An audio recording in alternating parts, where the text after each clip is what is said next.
Okay, good morning, everyone, and it's great to see you all, even though we're in our boxes today. We're taking up part two of our National Register Advisory Committee meeting, and I am welcoming back Ramona Bartos.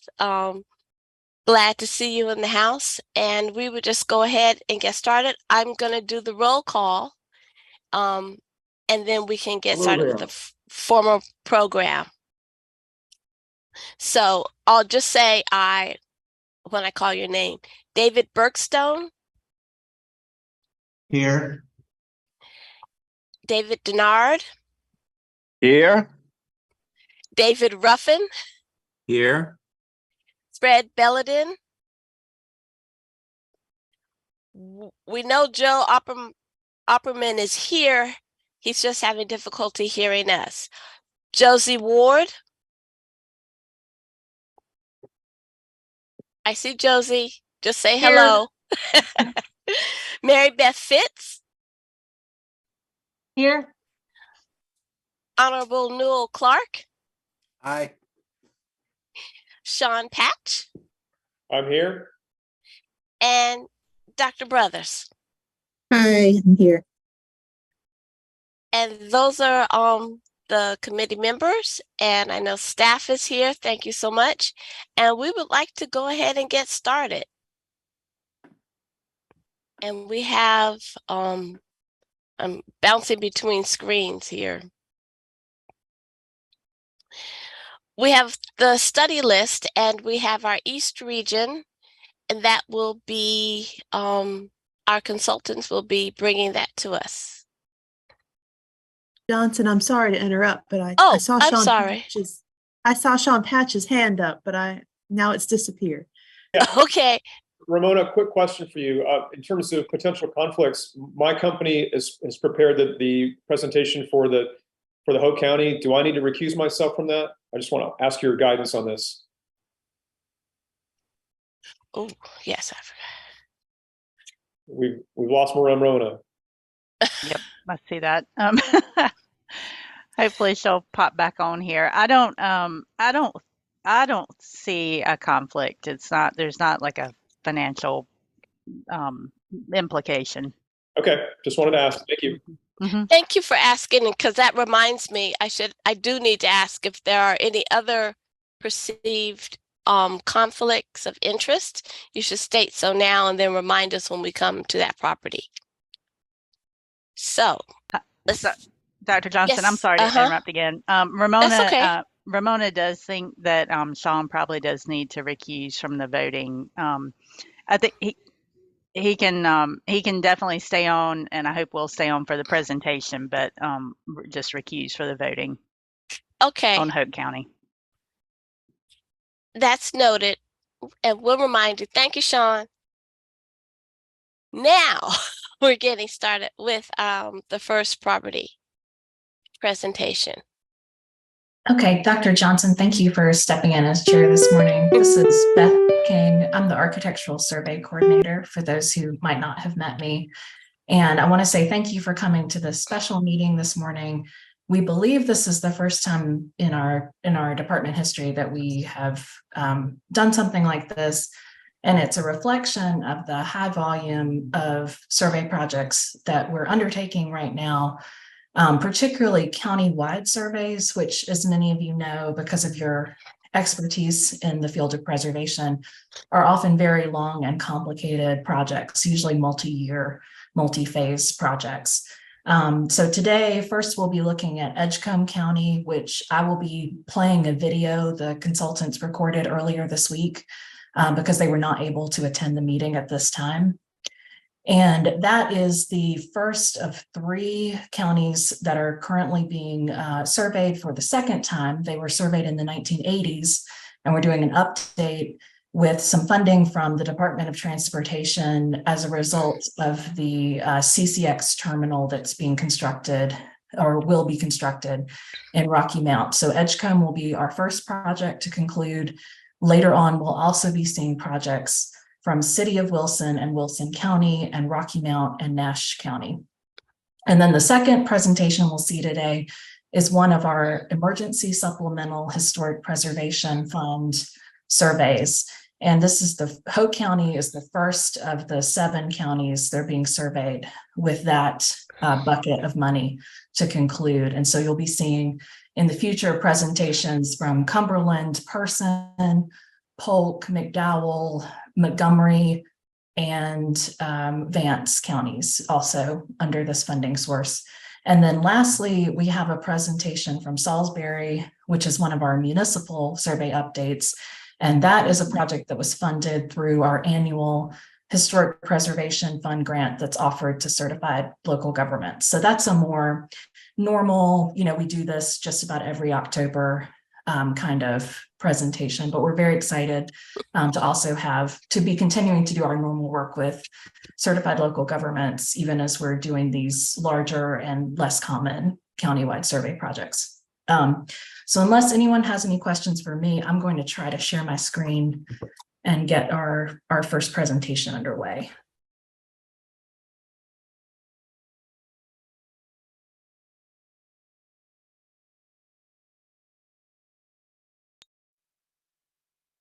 Okay, would someone verbally confirm that this appears to be working? We I are. see it. We Yep. see it. We're We just see it waiting as a for it to go. website.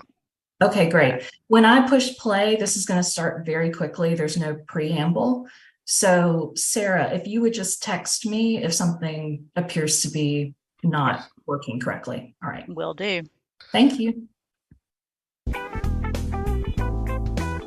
Oh, never mind. There's preamble. But, so we'll start, David, we'll start with you. I'm so sorry. Well, I am chair of the historical. I am so sorry. That's the wrong video.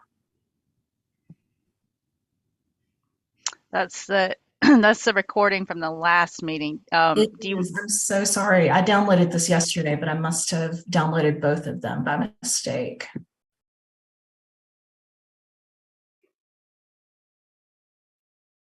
We'll Let me- take this moment. I'll ask Joe if he's able to hear us. In February 2021, after our survey of Tarboro. Okay, I'm sorry. Yep, that's the one.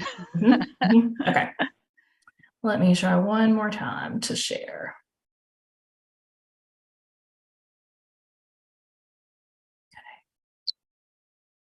Okay. All right. And now I think this is going to be correct. Yes, that's the one. We began documenting buildings, structures, and landscapes in the rural part of Edgecombe County, including all of the county's towns outside of Rocky Mount, which is currently being surveyed by another consultant. Today, we will present the list of properties that appear potentially eligible for the National Register in rural Edgecombe County. First, a little background. Located in North Carolina's upper coastal plain, Edgecombe County was formed in 1741, but achieved its current boundaries in 1883 and now covers 511 square miles. The Tar River cuts across the county from the west at Rocky Mount, meandering through Tarboro and proceeding to Pitt County to eventually reach the Pamlico Sound at Washington. Not surprisingly, topography in the county is flat. The Tar and its tributaries, combined with the county's fertile soil, the region's long growing season, and efficient transportation, including early railroad access, have made Edgecombe a center for cotton, tobacco, corn, and peanut farming, as well as commercial forestry. With the emphasis on cash crops, tenancy and sharecropping dominated farm operations after the Civil War and for much of the 20th century.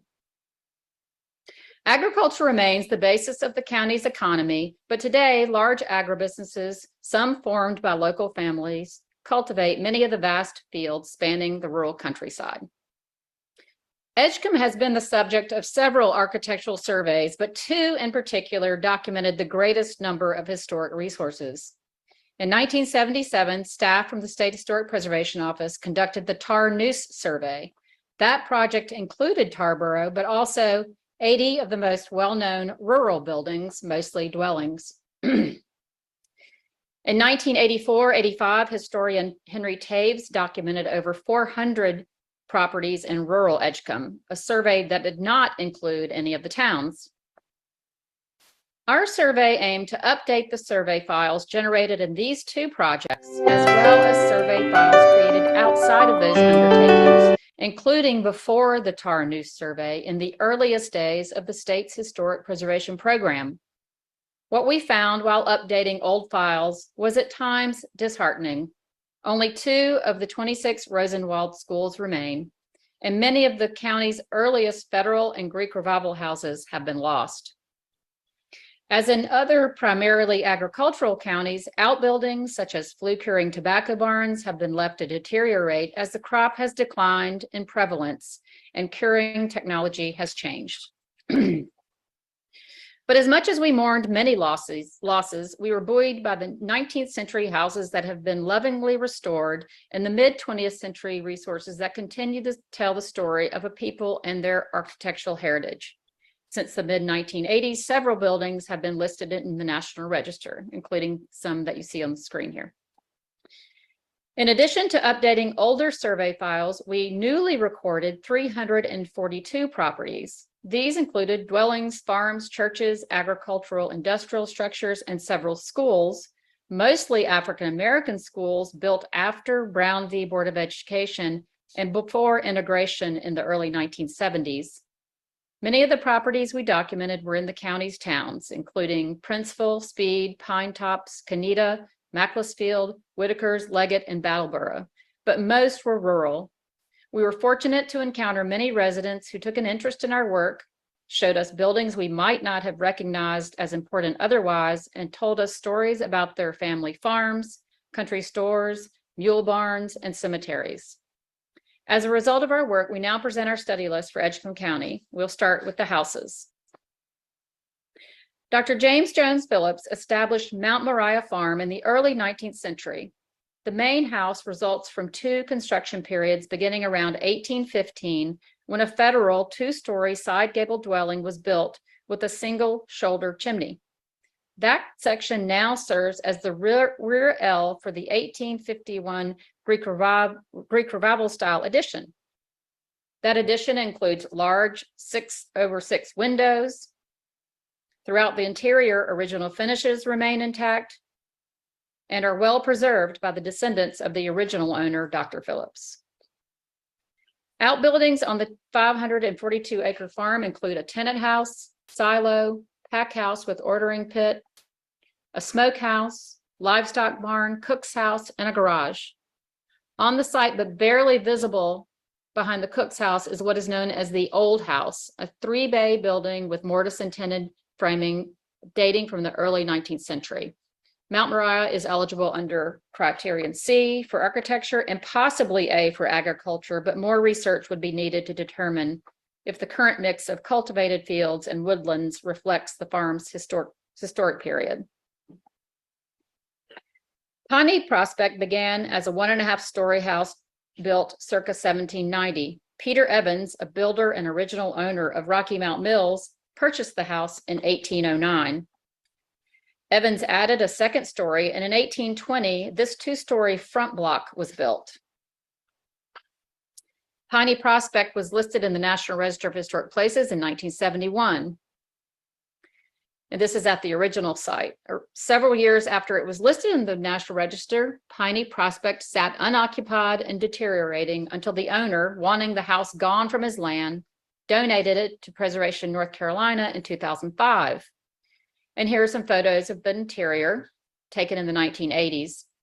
During the years the house was vacant, vandals removed some pieces, including some of the mantles and crown molding in the parlor. In late 2005, in order to save the house from demolition, PNC sold it to Sharon and Bob Foster with the stipulation that it be moved and restored. The Fosters moved the house a 1/4 mile to the south in 2006 onto 44 acres. The top red circle is its original location, and then 1/4 mile to the south is its current location. It remains on Colonial Road with its original orientation facing west and with a similar setback from the highway. Beginning in 2006, the Fosters began restoring the house with the help of Dean Riedrich. When PNC sold the house to the Fosters, they gave the couple a long list of significant elements that had to be preserved in order for them to take ownership. All of these elements have been restored and preserved. They include the main stair and all its features, wainscoting and molded baseboards in the main parlor and stair hall, the federal mantle in the main parlor, paneled doors and window surrounds in the parlor and stair hall, flat panel wainscoting in the 1790 part of the house, this reeded archway on the right in the second floor of the original house, original hand-grained wood and original door hardware. Before the move, this north elevation seen here included several additions. Those have been removed and the elevation restored.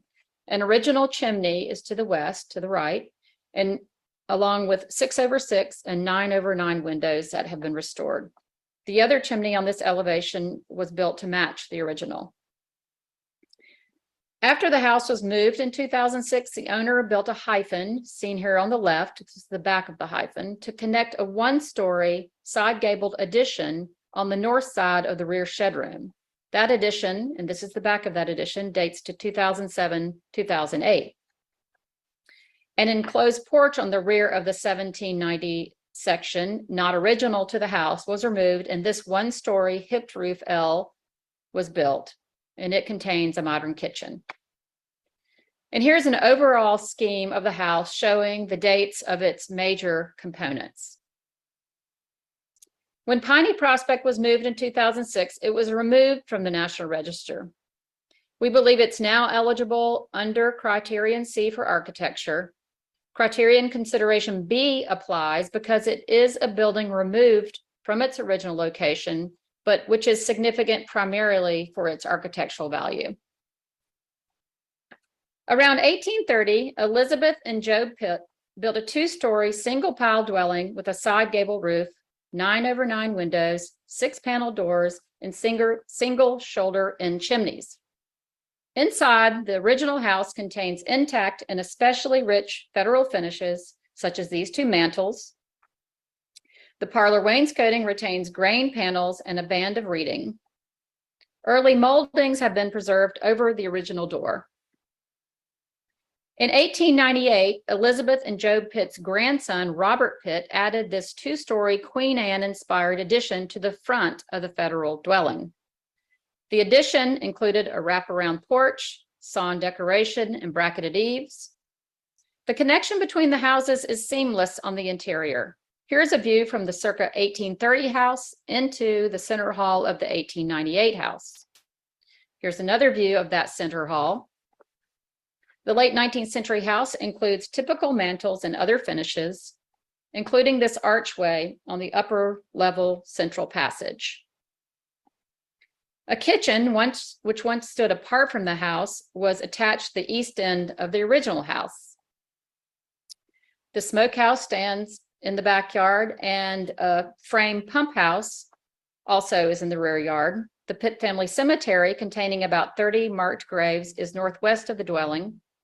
Historically, the farm produced cotton and tobacco, and currently produces sweet potatoes, cotton, and grains.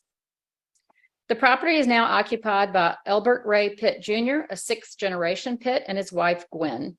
The Pitt house is eligible under Criterion C as an intact representative of two distinct architectural expressions, the Federal and the Queen Anne. This excellent and intact example of the Craftsman style was built for Julia Barry Taylor and Flo Lovelace around 1925. They used lumber from the local Lovelace sawmill, operated by Flo's brother, Ed Lovelace, on a parcel behind the Crossroads stores in Crisp. Flo was a merchant farmer, in the words of his granddaughter, who lives in the house now, and ran the Crisp Cash store at the Crossroads and oversaw farming on land north of the village on Highway 258.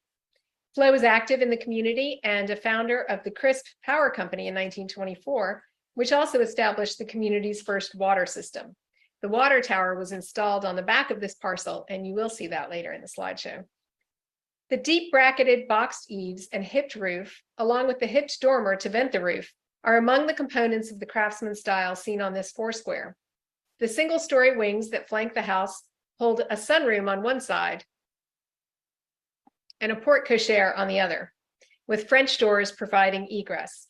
There are interior brick chimneys. A single-story rear wing has a partially enclosed porch on one end and an enclosed room, likely a pantry, on the other end. The exterior features weatherboards and original 9/1 sash set singly and in pairs. This porch detail is original and brings a distinctive touch. There's a garage in the rear yard from the same period, with a lodging room at the back where a household employee sometimes stayed in the early 20th century. Interior doors have 5 horizontal panels and feature original crystal knobs. A stair is enclosed behind a French door in the living room and features a matchstick balustrade with square posts and a square newel capped with molding. Original mantles for the coal-burning fireplaces survive in all 3 bedrooms. Even the few alterations to the house may have achieved significance in their own right. Dentelated crown molding and Georgian-style mantles were installed in the living room and dining room in 1966 to celebrate the 50th wedding anniversary of Julia and Flo. The millwork was produced in a building we also surveyed in Crisp, a frame workshop attached to the Crisp Electrical Co-op building, which has been altered. The millwork was produced by William Lovelace, a nephew for the couple. We are recommending the house to the study list under criterion C in the area of architecture. This hipped roof American Foursquare was the home of Bryant W. Thorpe Sr. He bought the land in January 1910 and likely built the house soon after. Thorpe lived here as a widower with his 5 sons and a daughter.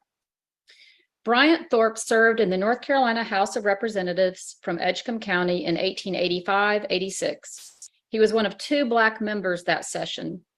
In the 1885 session, he was appointed to 2 committees, the Committee on Railroads, Post Roads, and Turnpikes, and the Committee on the Institution for the Deaf and Dumb and Blind.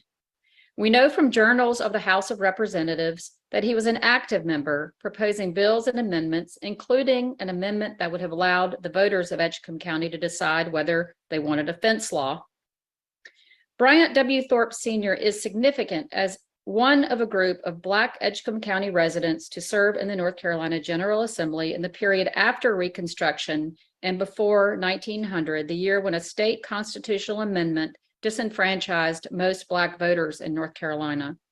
From 1868 to 1900, Black residents who were a majority in Edgecombe County were able to hold a variety of public offices from the local to the national level, thanks to their residency in what became known as the Second District, a Black majority coalition of counties that included Edgecombe. From 1870 to 1900, Edgecombe sent 12 Black representatives to the House versus 14 white representatives. The county had 6 Black senators and 6 white senators during that period. Everything changed for Black residents after the amendment went into effect in 1901.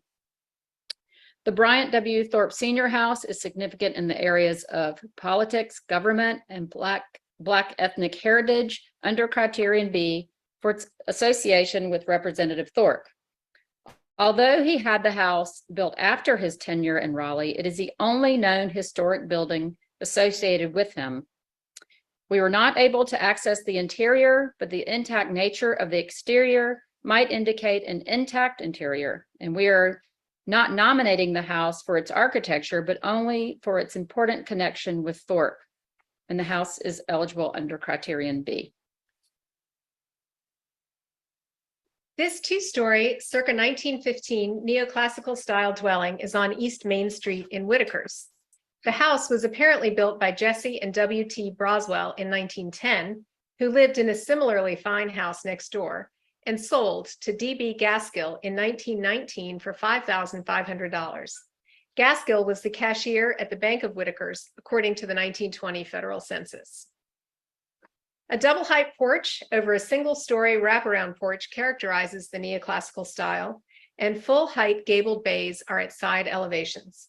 There are interior brick chimneys with corbelled caps, and windows are 1/1 sash. Classically derived details include Tuscan columns at both porches, pedimented gables with dental molding. There's a single-story gabled wing at the rear, along with some additions and alterations. including a rear porch stair that goes to the second story. Inside, there's stained glass, paneled wainscot, and a lot of details that look like they could have come from the Sears catalog. This house, the Broswell house next door, and a few others on the block are really great early 20th century Queen Anne style dwellings, but we could not get permission for interior documentation at most of them, despite multiple requests. The houses all are, however, in the study listed Whitaker's district. We recommend adding the Broswell Gaskill house to the study list individually for its significance under criterion C in the area of architecture. This 1950 ranch house is of rusticated concrete block built by first owner R. Waverly Lucas for himself and his wife, Viola Sessions Lucas. The couple had married in 1942. He was blind, at least for a good portion of his adult life. Lucas had been born into a farming family in 1910 in Halifax. In 1920, he was living with his parents and attending school, apparently locally and not at the State School for the Blind and Deaf, so he seems to still be sighted in this period. Likewise, in 1930, he was 19 years old and living in Edgecombe County with his father and working as a farm laborer. In 1947, he and Viola purchased this land. He was blind at this time, according to the current owner. She reports that Lucas made all the block for the house with a small machine on site and used salvaged windows, doors, and trim from houses in the area that were being demolished. Lucas worked with assistants who carried out tasks according to his direction.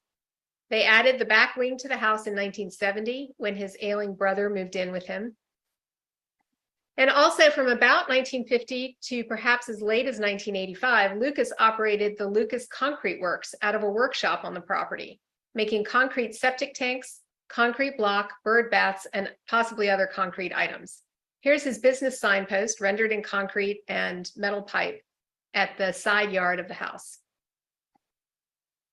South and southeast of the house is a collection of 9 outbuildings, notably including the workshop of Lucas Concrete Works, which is the largest building in the rear yard. Here's the workshop building. You can see there's a steel I-beam protruding at the center of the roof line. There's a winch inside that slides along the beam to move the larger concrete products. And here are some of the smaller outbuildings. Additionally, Lucas wove baskets and made canes, and 2 buildings that he used for these purposes also survive on the site. Other outbuildings include storage and equipment sheds, a garage, and a chicken house. Most are unchanged, or perhaps some plywood doors have been added. Also notable is a concrete path that snakes around these buildings. You can see it here behind this red shed with the salvage door. Lucas laid the path as an accessibility accommodation. He tapped a cane on the concrete to direct himself to various buildings and back to the workshop. Note the concrete bird bath here. We are recommending this complex under criterion C in the area of architecture. We saw a number of concrete block houses in the county and many mentions of concrete block for building in the Rocky Mount paper. We saw examples in Canita, Pine Tops, here outside of Leggett, and in rural areas.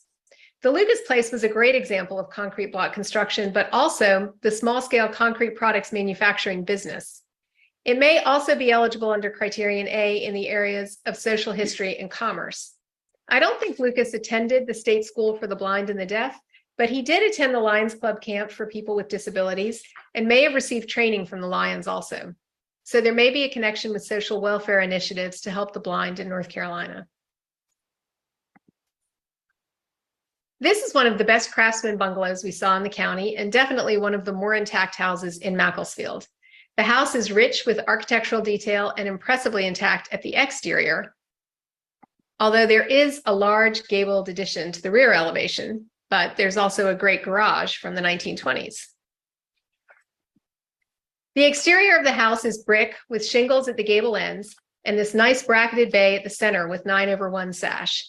Pairs and trios of squared columns with raised panels stand on concrete capped brick piers to support the outside edge of the porch gable. A flat roofed side porch on the east elevation connects to the front porch with a continuous terracotta tile floor so that the corner of the wraparound is an open patio. Windows at the facade's first story under the porch roof are trios of 8/1 Craftsman sash flanking the partially glazed front door that is surrounded by transom and side lights. At the west elevation, a shed-roofed projecting bay has a trio of windows with a 15-light fixed sash flanked by taller 8/1 Craftsman windows. Here's the interior view of the grouping. The interior features beaded wainscot in a few rooms, and mantels are of wood with Craftsman or colonial elements and may have been ordered from a catalog. The stair is open stringer and appears to have a balustrade with squared pickets. There's a brick mantel in the living room with a later molded shelf. We propose adding this house to the study list under criterion C in the area of architecture. On April 7th, 1970, Charlotte and Bobby Ray Edmiston bought 5 acres outside Tarboro in order to build a house following the plans for a Cape Cod they found in a publication called Better Homes and Gardens, Home Building Ideas, 1967. The plan's architect, William M. Thompson, was a Yale graduate who worked as the resident architect at Colonial Williamsburg in the late 1960s. The Edmistons hired builder Shorty Ellis to construct the house, which was completed in 1970. The plan suggests using old brick as the surface for the outdoor patio. Bobby Ray Edmiston located vintage late 19th century Silas Lucas bricks from Wilson and built the patio himself on weekends and after work during the work week. An iron fence was salvaged from a cemetery in Falkland, and it encloses that brick patio on the west side. Salvage brick was also used for the paths on the east side of the house. The interior, as seen in these photos taken by the homeowner, remains intact. Beams used in the den, pictured on the right, came from a tobacco warehouse in Wilson. 2 log tobacco barns stand in the rear yard. Both were shortened and moved to their sites in the 70s and 80s. A pack house in the foreground was fashioned into a country store by the Edmistons. The Edmiston house is significant under criterion C for architecture as an intact plan book house from 1970. The house attests to the intense admiration of early American architecture in the late 60s and early 1970s. The Lawrence Etheridge House is an intact Queen Anne style dwelling built in the late 19th century and expanded around 1900. What makes the house especially notable is that very few Queen Anne houses survive in rural Edgecombe. This is the rear of the house. The vernacular one-story house with complex massing has, at its heart, a simple hip-roof cottage with a rear L. This long front wing with canted corners and a wraparound porch pictured here was added at the turn of the 20th century. Here's an overall of the form. On the left is the front wing. In the center is the hipped roof cottage, and then the L on the right. The house has a central passage plan and includes intact and carefully restored finishes, doors, and windows. The house was owned by the Lawrence and Etheridge families, and the current owner acquired it in 1990. The house once stood at the center of a cotton, tobacco, and peanut farm. Unfortunately, the cotton gin and pack house were lost in a hurricane, but a wood garage and wood chicken house remain. A peanut drying barn is just outside the current parcel line, but was historically associated with the farm. The significance of the Lawrence Etheridge house is as an intact and thoughtfully restored late 19th, turn of the 20th century Queen Anne house. There are many hipped roof cottages remaining in rural Edgecombe County, but houses with symmetrically massed Queen Anne houses are unusual and speak to the Lawrence family's expanding status as farmers at the turn of the century. The house appears eligible under C for architecture. Now we're going to present agricultural resources.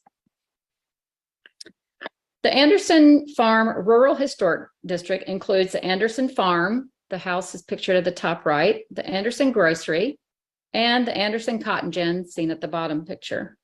They're all located along Drawn Road near Leggett, and the Cotton Gin is at the north and the grocery at the south and the farm in the middle. The 2-story weatherboard house at the center of the Anderson Farm dates to 1887. It retains a bracketed cornice, original siding, and intricate porch detail. Has a center hall plan and a rear L. The interior retains its original finishes. The complex around the house retains an impressive collection of late 19th and early 20th century outbuildings seen in this 1960 aerial photograph. Most prominent is this bell tower. An 1887 tenant house stands on the north side of the complex. Other outbuildings include weatherboard chicken buildings, a stock barn, and smokehouse. Directly behind the house is a metal-sided pack house, a front gable garage, a side gabled equipment shed, a side gabled board and batten workshop. An open-sided 1970s peanut shed is farther to the south. In the 70s, the Anderson family processed peanuts for the Anderson Talbot Peanut Company in Leggett. Just to the south of the farm is the circa 1880 Anderson Grocery. Nearly all the windows have been shuttered or enclosed with boards, but it appears the original 6/6 sash remain in at least some of these bays. A set of wooden stairs on the south elevation leads to the upper story where Dr. J.H. Anderson practiced medicine. A small 19th century building stands behind the store. Dr. Anderson used it as his medical office before the store was built. The office was moved before 1945 from the farm to its current location, and it was later expanded to serve as a dwelling. A late 19th century cotton gin, once part of the Anderson farm, stands on a separate parcel to the northeast of the farm at the north end of this small district. The farm and store passed down through the family and is now owned by a fourth generation Anderson, David G. Anderson Jr. and his wife, Johnetta. The Anderson Farm Rural Historic District is potentially eligible under criteria A and C in the areas of agriculture, commerce, and architecture. The Barlow Mayo Farm consists of 3 separate complexes on a 989-acre tract northeast of Princeville.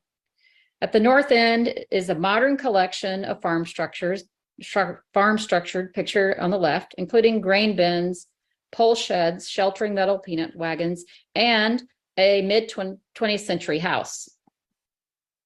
And those are at the 2 northern locations on this map. This map shows the location of those 2 modern complexes north of the main farmyard. The significant part of this farm is the main complex that includes the circa 1840 Arthur Barlow house. There are additions from the 50s and 80s, and the porch has been altered. However, numerous outbuildings and landscape features from the 19th and 20th centuries remain, including extensive pecan and walnut groves in front of the house. Behind the house is a brick spring house, plank barn, dairy house, and garage. To the east is this workshop with the bell structure on top and a plank smokehouse. These 2 barns, one's concrete block and the other has barge board along its cornice, are northeast of the house. Here's that same barn along with a board and batten shed. This is a view of the cotton gin, and behind it, a saddle notch log cabin. The farm's largest barn has a huge loft and side sheds. New additions to the complex include modern tractor sheds east of the house. Arthur Barlow bought 600 acres between 1832 and 1845 and built that main house. In 1881, Benjamin Mayo bought the property, which became known as Piney Grove Farm. In the 1920s, his son, also named Benjamin Mayo, an officer with Mayo Mills in Tarboro, ran the farm, which focused on livestock and at times racehorses. The farm remains in the Mayo family and appears eligible under A and C for agriculture and architecture. 3 generations of the Gorham family developed this nearly 100-acre farm, mostly in the first half of the 20th century. Minnie and Charlie Gorham built a 1-story L-plan house with weatherboard siding around 1900. Not many years later, the family added another front gable wing and an additional kitchen on the south side. This expansion accommodated Minnie and Charles's son and daughter-in-law, Tom and Ethel Gorham, who moved in after their 1950 wedding. Once expanded, the family built a porch across the front between the 2 front gable wings. That porch is missing and windows have been boarded up, but the corbelled brick chimneys, original siding, and brick foundation piers remain. As I mentioned, after Ethel and Thomas married, They lived at and worked on the farm to help his mother, who was widowed in 1945. Ethel Gorham's grandfather, James Murphy Lamb, had founded Sunnyside Floral Nursery in Fayetteville in 1873, so the younger Gorhams christened the farm Sunnyside Farm. From her family's nursery, Ethel acquired eastern hemlock and deodar cedar saplings and planted one of each in front of the house. Those trees now tower over the house. Together, Minnie and Charles, Thomas and Ethel, and Thomas's brother William worked the farm, producing hogs, Angus beef cattle, tobacco, peanuts, and other crops to feed the family. The adults expected the children and grandchildren, including current owner Susan Gorham Hayes, to work on the farm. Susan Hayes reports that the only job she and her sister were not allowed to do was the castrating. In the 1960s, Ethel and Thomas built themselves a new modern brick ranch house. They raised their daughters there and welcomed extended family for social gatherings. The old house was abandoned, but not forgotten. The variety of outbuildings on Sunnyside Farm speaks to the range of agricultural activities in which the Gorham family engaged. They employed tenant workers to help with the farm, so they built not only tenant houses, 2 of those survive, but also a commissary, pictured here on the right. That building remains and was later expanded to include a workshop. 2 tobacco barns and a pack house remain from the period when Brightleaf was grown and processed. The circa 1940 terracotta flue curing barn is likely the best preserved example of its type in the county. Just to the east is a flue curing barn with an attached looping shed. On the south side of the farm is a pack house, later used to keep hog feed and for storage. Other outbuildings include a peanut grinding shed, a circa 1950 long barn that contains a well and well house, a cattle combine shelter, and a smokehouse. Sunnyside Farm is an outstanding example of a 20th century complex displaying a range of buildings, structures, landscape features common on Edgecombe County farms.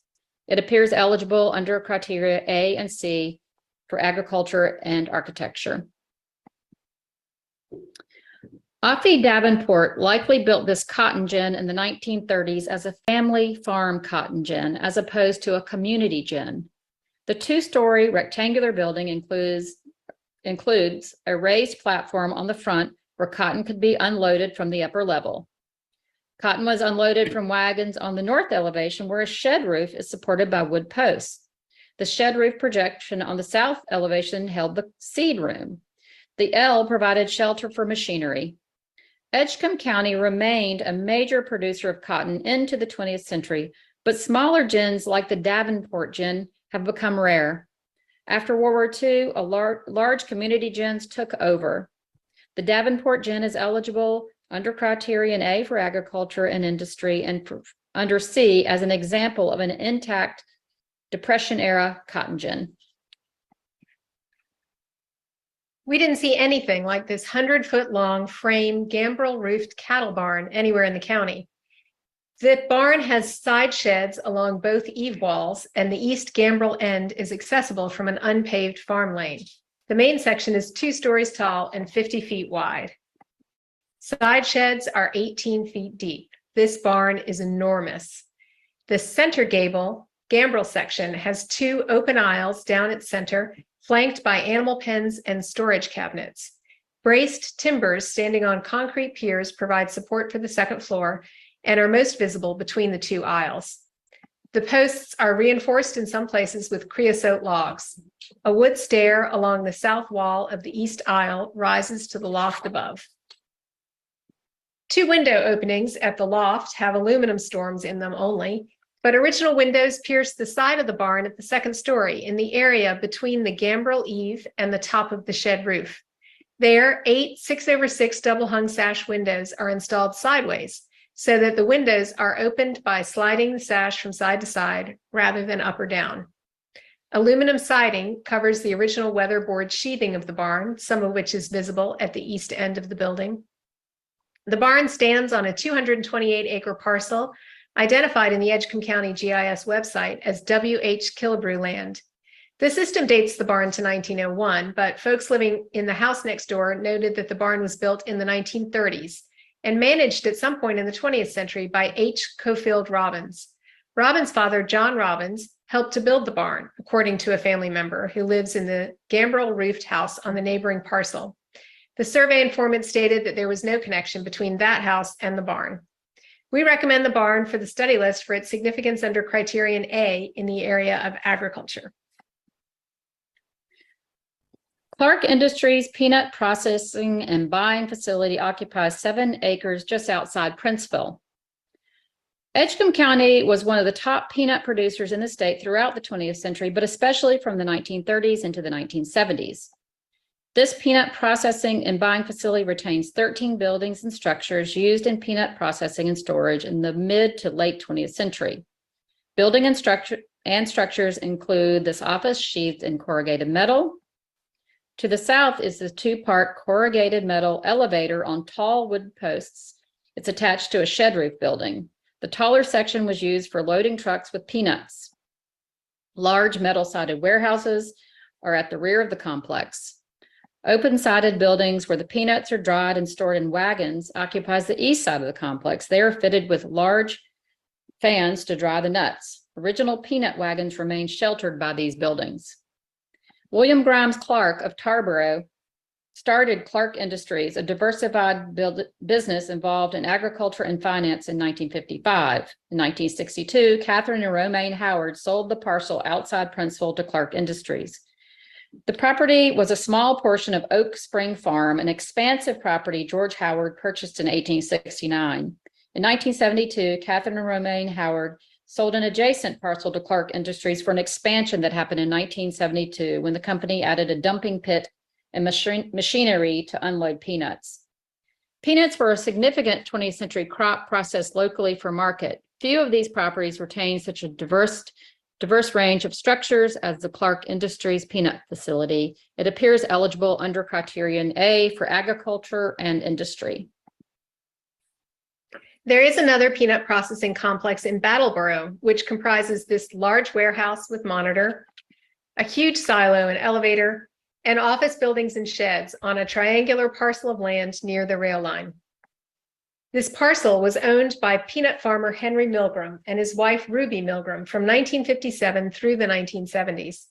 Milgram was also, according to a Rocky Mount Telegram article, a former state senator, past president of the North Carolina Association of County Commissioners, and a Nash County business and civic leader.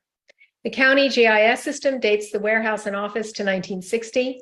The other buildings appear to have a placeholder date of 1900, but more likely date to 1960 or later. Today, the complex is owned by Battleboro Produce, a Rocky Mount-based agricultural company that grows, packages, ships, and exports sweet potatoes. We recommend adding the property to the study list for its significance under criterion A in the area of agriculture and industry. Now we move on to community buildings.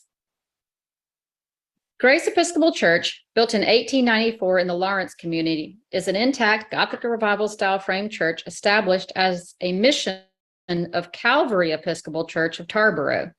The German-sided chapel retains all of its original exterior features and an especially intact and beautiful interior of exposed wood and pivoting stained glass windows. A cemetery with gravestones dating from 1897 to 2018 surrounds the chapel. The 1894 Grace Episcopal Church, with a high degree of architectural integrity, possesses significance in the areas of history of religion for its role as a rural mission church starting in the late 19th century, and for its embodiment of the vernacular Gothic Revival style. The church does not hold regular services, but hosts homecoming events once a year and other special events. It meets criterion consideration A as a religious property deriving primary significance from its architectural distinction or historical importance. In 1876, Elder Abraham Wooten organized the Radical Baptists, an independent denomination of Black worshipers who sought to establish churches not under the control of white churches. Formerly enslaved and a Union Army veteran, Wooten was ordained in 1878. He then founded 3 Radical Primitive Baptist churches in the county, including this one, few in number, Primitive Baptist Church. The church was built near the rural community of Wiggins around 1890. Members from Tarboro often took the East Carolina Railway to Daviston and walked a half mile to attend. In 1953, the church had 118 members, the largest congregation in the 13-member Bethlehem Primitive Baptist Association, and it retains an active congregation. The interior retains its original finishes and original plan. A concrete block addition built in the 1960s extends from the rear. And here is the interior. It serves as a kitchen for the church. Few in number, Primitive Baptist Church is significant as an example of a late 19th century rural church building with elements of the Gothic Revival style. It is also significant in the area of religion and Black ethnic heritage as an example of a Primitive Baptist church organized by Black worshipers who sought to separate themselves from the white church following the Civil War. It meets criterion consideration A as a religious property deriving significance from its architectural distinction or historical importance. This one-room school building was built in the 1880s near Mayo's Crossroads for white students.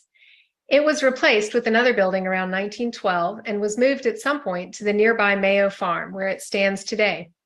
The one-room front gabled building has weatherboard siding, metal roofing, and a brick stack. There is a steeply pitched roof on a box cornice, 5-panel entry door at the gable end, batten side door, and 6/6 and 6/1 sash. The brick stack above the roofline survives, but the interior section and the central stove it vented, which was documented in an earlier survey, is gone. Interior walls and ceilings are sheathed in wood. The aluminum storms are likely salvaged from another building and do not fit the openings here. A shed porch at the gabled facade is a later addition constructed of plain squared timbers and metal roofing. This is the only 19th century school we located and the only one-room schoolhouse. We recommend adding this one to the study list under criterion C in the area of architecture as an example of the one-room schoolhouse. It meets criteria consideration B for a moved property deriving significance in the area of architecture. The circa 1915 former Busy Workers School stands northwest of Speed. The building is in excellent condition, retaining weatherboard siding, brick chimneys, and the distinct pair of front gabled porches with turn posts on each end of a pair of interior cloakrooms. The oversized windows on the side elevations have been restored. The interior retains its original tongue and groove walls, ceilings, and wainscoting, wood floors, 6-panel doors with working transoms, and 14-foot ceilings. Although now fixed in place for safety, the roll-down wall between the former classrooms is original and retains the metal handle used to move it up and down. An original wood privy stands in the rear yard. The school design closely follows Plan Number 2 in Plans for Public Schoolhouses, a plan book produced by Raleigh architects Barrett and Thompson for the North Carolina State Superintendent of Public Instruction. The superintendent's office published the booklets from 1903 to 1914 to provide local school boards with plans and specs for constructing schools that would meet requirements set out by the state. Every element of the buildings, from their site, what direction they should face, the material to use, and sanitation standards were included in the plan books. In the 1920s, following countywide school consolidation, the school was converted to a dwelling. In the 1960s, it was used for farm storage. In 2008, Daniel Sensi, whose ancestor bought the building in the 1920s, began restoring the school. He based the exterior paint color on remnants he found under the gable eaves. The interior functions as a dwelling, but some clues as to its origins remain. For example, graffiti left by students remains on the foyer wall. Busy Workers School appears eligible under criterion A for significance in the area of education on the local level, and under C as an outstanding and intact example of a schoolhouse built following a pattern book issued by the North Carolina State Superintendent of Public Instruction in the early 20th century. The circa 1960 Canita Barbecue Building stands behind the 1955 concrete block Canito Community Building near the heart of this tiny railroad community. This photo shows the buildings with the barbecue building in front. The Barbecue Club was established in 1960 And as recently as 2019, there was a schedule of members who'd signed up to cook in 11 of 12 months of the year. I surveyed this building in 2020 during lockdown, and I'm betting that they're using it again. The Barbecue Club is a single-story rectangular plan structure with half-height walls of brick under light frame walls with screens rather than sheathing. A gabled monitor with screened eave walls caps the roof. Both roofs have exposed rafter tails and metal roofing. A broad chimney rises along the west gable end of the building, and 2 single-leaf screen doors are at the north eave wall. A poured concrete floor is at the interior with center rectangular sand pit under the barbecue and 2 long prep and serving tables. A butcher block stands in one corner, and a bottle opener is affixed to a door frame. The concrete block community building dates to 1955. It was previously owned by the Canito Ruritan Club and seems to have been built by an independent group called the Canito Community Project. Trustees included local business owners.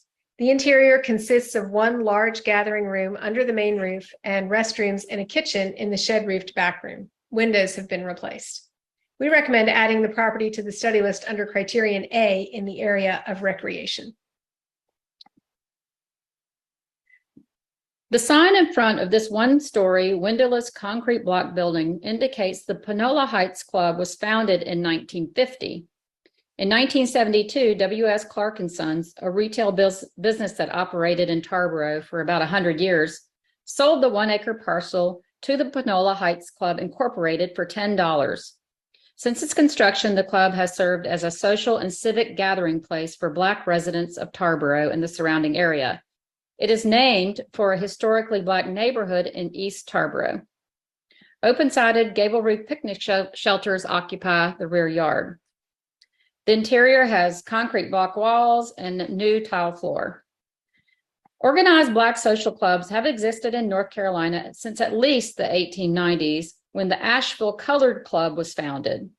The Hollywood Club, formed in 1916 in Rocky Mount, is the oldest known Black social club in Eastern North Carolina.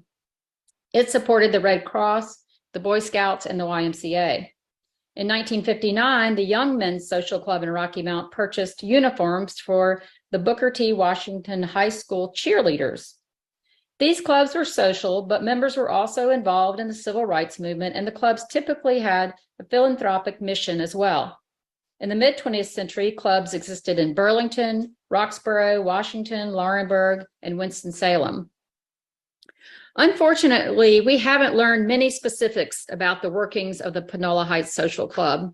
It formed in 1950, a time in Edgecombe when white clubs would not have allowed Black members, and the building dates to 1972, the year the county schools integrated, 2 facts that tie it to the civil rights era in the county. Based on Edgecombe County's history as a Black majority county in the 20th century and the fact that no other mid-20th century Black clubs could be identified, we believe that this club appears eligible under criterion A in the areas of social history and Black ethnic heritage. When the East Carolina Railroad was established around here in 1900, a few farmers moved to their sawmills to the spot to facilitate building. What evolved was the town of Pine Tops, highly dependent on the early mills for its physical development. Those early sawmills have long since been replaced with commercial development along Hamlet Street, but at the north edge of town, a mid-20th century sawmilling complex survives. It includes sheds that sheltered the milling machinery, a large storage building, and 2 other gabled structures, perhaps including an office. Irene Craft inherited this land after 1930. She subdivided it and sold 2 portions to J.T. Weaver in 1949. The federal census notes that John T. Weaver owned and operated a sawmill in 1950 and lived in Pine Tops with his wife and school-age son. He had previously worked as a mechanic and as a school teacher. We recommend this complex for the study list for its significance under criterion A in the area of industry. Macclesfield is another town created by the 20th century East Carolina Railway, which was built by incarcerated workers. This tiny 2-cell jail postdates the construction period of the rail line, but it certainly is a continuation of the town's origin story. The shed-roofed brick building has a parapet roof, windows in the front third of the side elevations, and a single leaf entry centered on the facade. There is a concrete floor and a small heating stove in the southwest corner of the building. The lighted front third of the building is separated from the back 2/3 by a metal partition wall. 1/1 window sash are missing glass, and the stile and rail single leaf door with ceramic knob is deteriorating, but all the materials appear to be original. Both the window and the door openings are reinforced with metal security grates. Cell doors are riveted metal lattice set on strap hinges. Here's the latch. And here's one of the 2 cells. A local history notes that this is the second jail to function in the town, built around 1925 after the first jail burned down. The iron door and iron window bars are salvaged from the first jail and reused here. We recommend this building for the study list for its significance under criterion A in the area of law. CRISP's local power company also established a water system for the farming community east of Macclesfield around 1950, alleviating dependence on well water for the first time. The system operated on its own until 1979, when CRISP's system merged with the county system with the assistance of grant funds from Housing and Urban Development. Prior to the merger, the CRISP system and another small area system had been serving 74 households. There is now a modern tank standing nearby, but the elevated wood tank from about 1950 remains. At the foot of the tower is a gabled pump house overgrown with volunteer tree growth. We recommend this property for the study list for its significance under criterion A in the area of community planning and development. Established in 1865 and incorporated in 1885, Princeville was the first independently governed African-American town in the U.S. Throughout Princeville's history, the Tar River, which flows along its north and west borders, has flooded the town repeatedly. Major floods occurred in 1919, 1924, 1940, and 1958. In 1965, the Army Corps of Engineers built a 2.5-mile long dike along the Tar River to protect Princeville from flooding. In September 1999, floodwaters resulting from Hurricane Floyd compromised the dike, and Princeville was inundated. 15 to 20 feet of floodwaters submerged the town's commercial and residential areas for nearly 2 weeks. Repeated floods have washed away buildings, including those on this slide and the next, or caused severe damage, resulting in the demolition or removal of family homes, outbuildings, and commercial and institutional buildings.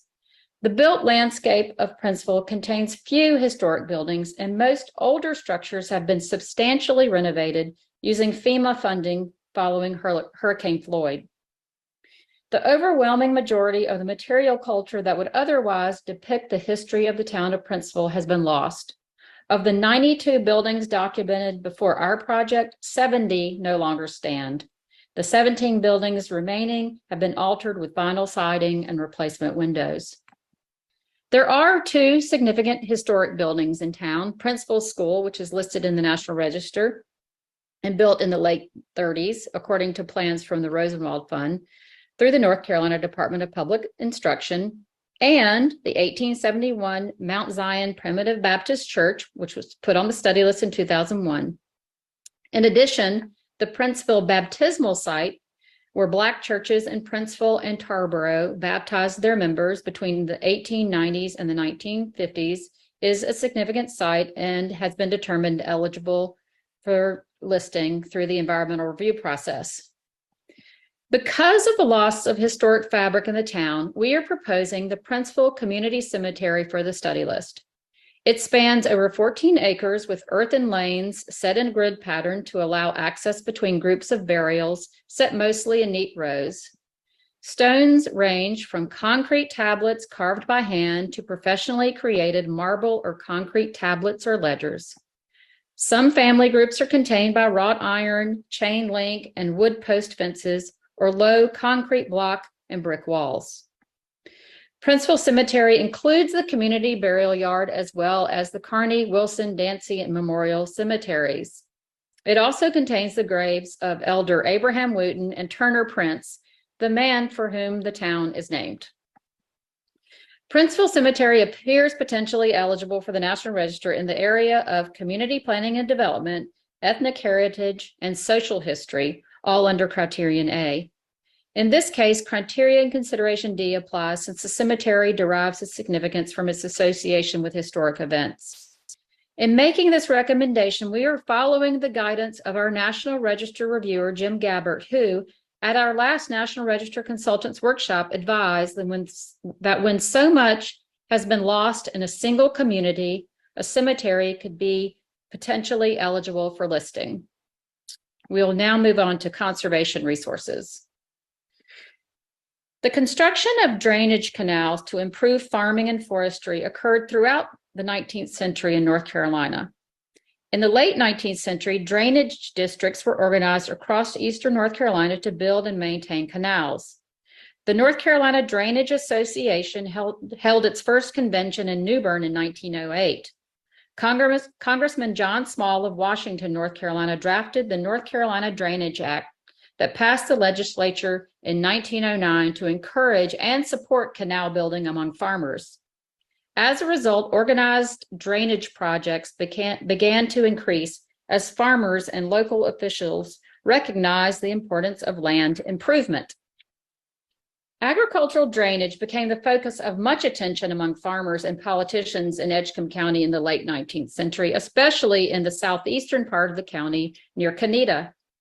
On November 29, 1894, an article promoting drainage in the Tarboro Southerner newspaper provided two advantages to the practice. First, it allowed surplus water to run off the land quickly so that the soil could be tilled very soon after heavy rains. Also, drainage helped to retain necessary moisture in the soil by alleviating hard, compact clay. Individual farms were drained into the canals, which led to Canida Creek, which eventually dumped into the Tar River. At least 3 canals remain in the Canida Creek watershed, but the best preserved is the Ballahack Canal. It originates on the north side of Robertson School Road, east of Tarboro. This is the northern part. Here's the central part. It extends a total of about 6.5 miles southward and flows into Canida Creek, just south of the town of Canida, and eventually into the Tar River. The exact date of construction remains unknown. A canal about the same location as the Ballahack Canal appears on this Confederate Engineering Bureau map from around 1865. The first mention of it in a local newspaper came in 1922 when the Daily Southerner reported on a meeting of the Ballahack Canal Company of Canida. A barbecue dinner was served at the meeting where C.B. Keach was elected president and Calvin Warren secretary and treasurer. 4 other men were elected to the committee, which had charge of making the necessary assessments and cleaning out the canal. Canals became and remain essential to productive farming in southeastern Edgecombe County. The Ballahack Canal, the best preserved of these structures, appears eligible under Criterion A in the areas of conservation and agriculture. The last 2 properties are presented together, and they are the Edgecombe Fire Lookout Tower and the Fountain Fire Lookout Tower. In 1925, the North Carolina Department of Conservation and Development was established, and by 1927, the department had constructed its first fire lookout tower. 71 towers had been built by 1936, with additional towers constructed by the Park Service and the U.S. Forest Service to protect federal land. In the 1990s, the Division of Forestry had moved away from the use of fire towers in favor of more modern methods of detection. Edgecombe County fell within District 5, which covered a large area of eastern North Carolina that stretched from Northampton and Halifax counties at the northeast to Orange County to the west. Each county had its own forest ranger, fire lookout towers, and firefighters, and each county operated separately but could communicate with personnel in other counties. The Edgecombe Fire Lookout Tower, just outside Tarboro, built in 1932, was the main tower for the county. The operator at Tarboro radioed the other tower attendants in the county 4 times a day to provide fire danger ratings. If danger was low, the towers were not manned. If the fire danger reached a certain level, the tower attendant remained in the tower until the danger passed. When a fire was spotted, the attendant obtained a compass reading for its location and then radioed the firefighters who responded to the blaze. Besides the tower at Tarboro, the only other fire tower remaining in the county is the Fountain Fire Tower in the southern part of Edgecombe, likely built in the 1940s. Both towers are four-sided truss-framed structures constructed of heavy galvanized steel members. They stand about 93 feet tall, have an interior stair that rises to an enclosed cabin, and rest on four tapered concrete footers. Horizontal beams reinforce the diagonal truss frame and provide support for the stair, which doubles back and forth. Though the support elements and stair runners are metal, the planar elements of the steps and landings are constructed of wood. Metal handrails also line the stairs, and at some point, metal wire similar to fencing was used to fill in the open space between the steps and handrails. The one-room cabin at the top appears to be made of metal sheets below ribbons of 9 light windows. The Edgecombe Fire Lookout Tower and the Fountain Fire Lookout Tower appear eligible for listing under Criterion A in the area of conservation. The end.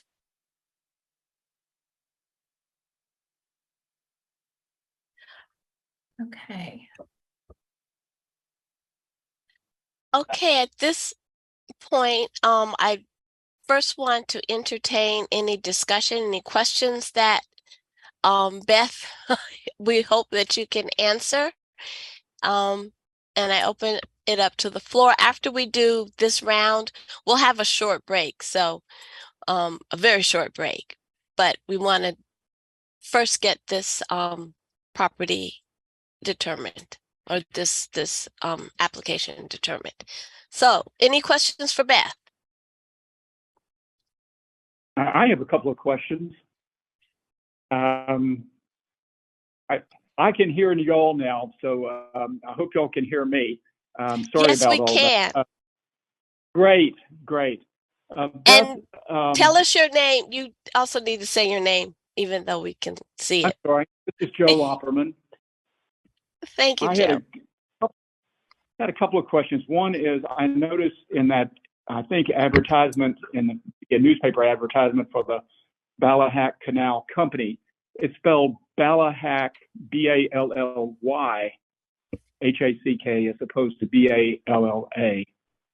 And I didn't know about the discrepancy from what is on the list here, which spelling is correct, but I did notice that there's a difference between the two spellings. And maybe you're aware of what the correct spelling. In that newspaper article, you're correct that the headline says Ballyhack, but in the text of the article, they spell it Ballahack like it is on the agenda. So I think it may have been an error that the typesetter made in that particular headline. Okay. Yeah. And then another question I had was, and by the way, this is a fascinating group of properties that are reviewed today. I found myself making notes all along thinking about, gee, I really want to go there and take a look or go to that barbecue stand. Okay. I'd like to go to the club. Interesting group, but the bell tower and then the building with the bell on the top of it, I'm not real familiar with what those purposes might be. Was that for calling field hands for meals or something of the sort, or do you know? I don't know. I don't have a great concise answer to that. Maybe other people in the committee who have seen these types of resources can chime in. They might, or maybe other staff members might have more ideas. But I just anecdotally, I know I'm a native of Halifax County, as were my grandparents. And I remember my grandmother talking about being on her grandparents' farm, and her grandmother would always ring the bell to bring her grandfather and her uncles and whoever was working with them at the time in for the dinner meal in the middle of the day. So that's one anecdotal idea that I have about the potential use for a bell in an agricultural setting. Does anyone else have anything to add to that question? Yeah. Good question. I another part of the country where bells were commonly used, where you had a lot of field hands and meals were provided to them, and so they rang the bell when they wanted everybody to take a break, and meal or end of the day, that sort of thing. Okay, are there any other questions?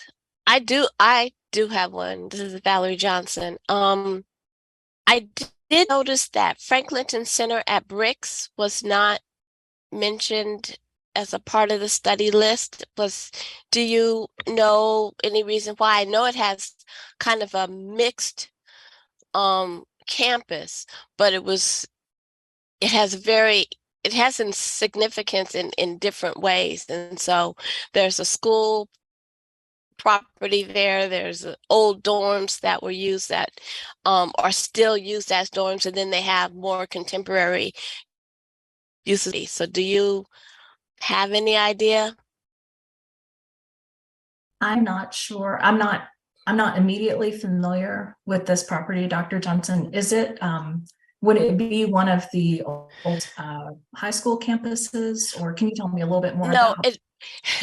it was a former plantation, and the United Church of Christ, it became the landowners historically, but it was the Congregational Church that, after the Civil War, created Frank Linton Center at Bricks as a school, and it was a high school. It has a dormitories. It actually arranged all grades. They have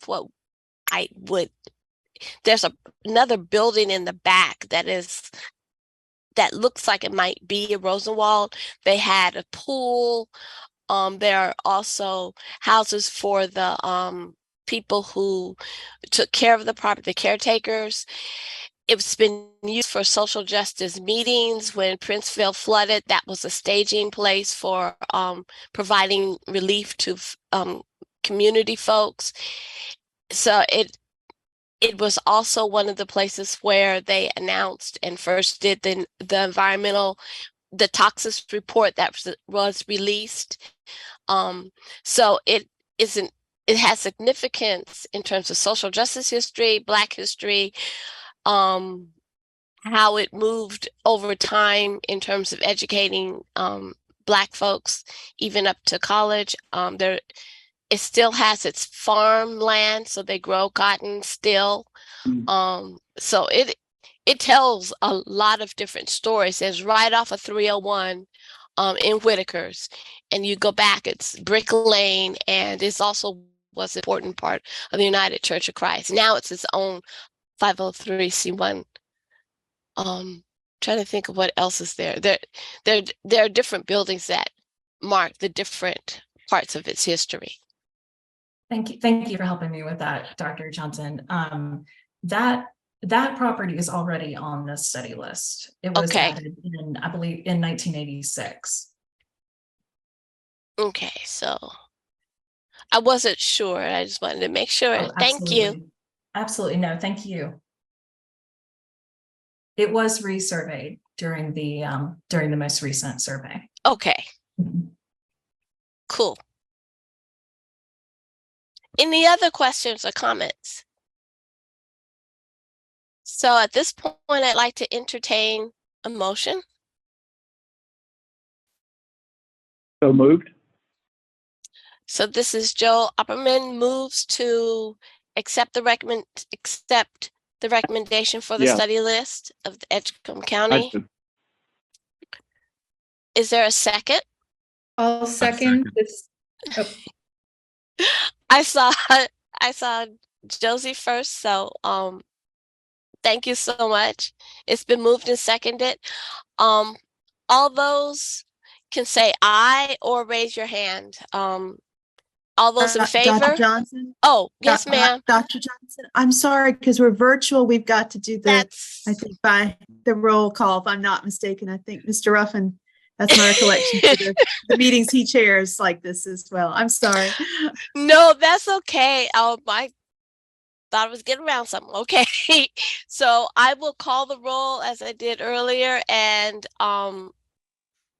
I'll start with all those who are in favor, say aye as I call your name.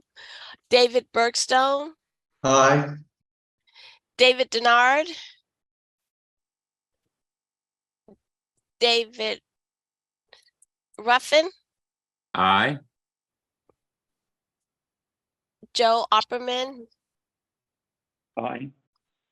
Josie Ward, Aye. Dr. Fitz, Aye. Honorable Clark, Aye. Sean Patch, Aye. Tamara Brothers, Aye. Valerie Ann Johnson, aye. And do we have any opposed? You'd have to say your name.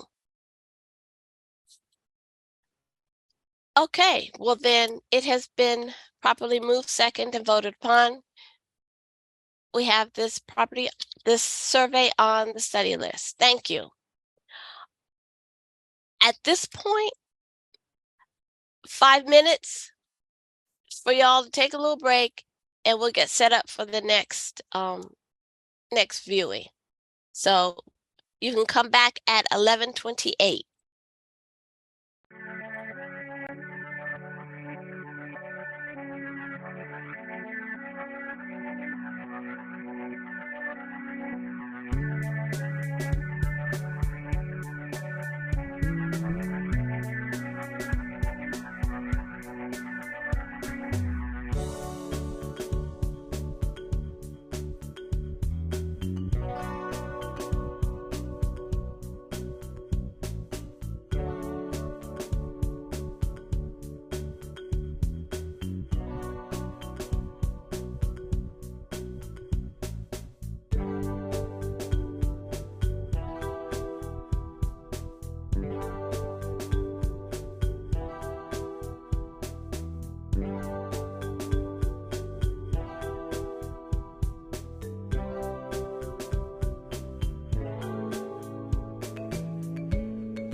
you'd like to go ahead and get started with our next, yes, yes. Madam Chair, this is David Ruffin. Point of inquiry. Unfortunately, I need to leave this meeting at around 1 o'clock or a little later. Is there any presumption if there's a lunch break? Are we going to try to go through till 1 o'clock or relative to, and obviously I'm concerned about a quorum to make sure that that doesn't affect a quorum. No, that is also, we were originally scheduled to go until 12:30 and not have a lunch break. Okay. Because there are several of us that have to be in Warrenton by 2 o'clock. And so it's kind of a. Yes, you've answered my question. Thank you. So that's where we are. Hence the very short break. And I will also tell folks that, you know, you need to take care of yourself as you should do so as we finish powering through the rest of these surveys.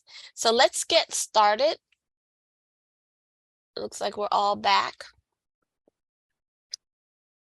And I will turn it over to my staff. Well, Dr. Johnson, I'd just like to say thank you to Brittany Hyder from New South Associates for being with us today. Brittany was the principal investigator for the Hope County survey, and I'll let her give her presentation. Yes, thank you so much. Great. Thank you, Beth. I will jump right in. This will be Hope County was a smaller county, so this will be a little bit more concise. But yeah, we'll just jump right in. Can everybody see what's on the screen here? The map? I can, yes. Perfect. Okay, great. So the ongoing Hope County Comprehensive Survey began in August 2021. The three-phase effort included an initial scoping phase in which previously surveyed sites were revisited and potential survey sites were identified. The next phase was a comprehensive survey of rural Hope County, and the third was a survey of resources within Rayford, the Hope County seat. Hope County occupies 392 square miles in the Sandhills and Coastal Plain regions of North Carolina. A portion of the 251 square mile Fort Liberty military installation, formerly named Fort Bragg, occupies the northern half of the county and was excluded from the survey area. Founded in 1911, Hope County is one of the youngest counties in North Carolina, formed by portions of Robeson and Cumberland counties. The county is physically distinct in that it occupies two ecological regions. Roughly the northern 2/3 of the county lie within the Sandhills, which are defined by dense forest of longleaf pine and scrub oak, while the southern third falls within the flatwoods of the outer coastal plain. Waterways form three of the county's borders, the largest being the Lumber River, which forms the county's western border with Scotland County. The floodplain of the Lumber River supports swampy regions and cypress forest. The county is home to exclusively blackwater rivers and streams. Prior to European American settlement, present-day Hope County was occupied by the Sherraw and Lumbee tribes. The county currently falls within the Lumbee tribal territory and extends through portions of Robeson, Hoke, Cumberland, and Scotland counties. Most of Hope County's first European settlers were Highland Scots who entered the Cape Fear region between 1735 and 1775 and moved into the Sandhills and southwestern coastal plain. The region was sparsely populated until the mid-19th century, though Presbyterian congregations were established as early as 1758. Commercial farming on a large scale was not common in Hope County until after the Civil War, when cotton became the region's primary cash crop. Farmers in the Sandhills found success cultivating large crops of tobacco and fruits, and the lumber and turpentine industries were key components of the county's early economy. The dense forest of longleaf pines in the northern section of the county provided lumber and supported the colonial shipping industry, and tar, pitch, and turpentine were produced from these abundant stands. The county began to develop in earnest with the construction of the Aberdeen and Rockfish Railroad in 1892 and the Laurinburg and Southern Railroad in 1908 that converged near Rayford. Rayford, the Hope County seat, initially developed around the 1895 Rayford Institute, which was a coeducational school established by a community of Scottish and Scots-Irish families. By 1911, the county was home to 10,000 residents, and Rayford was officially named the new county seat. Hope County was significantly impacted by the construction of Fort Bragg, which developed between 1918 and 1921 as a World War I artillery training center. The U.S. government acquired 92,000 acres from Hope County for the creation of Fort Bragg, and the federal presence continues to mark the landscape today.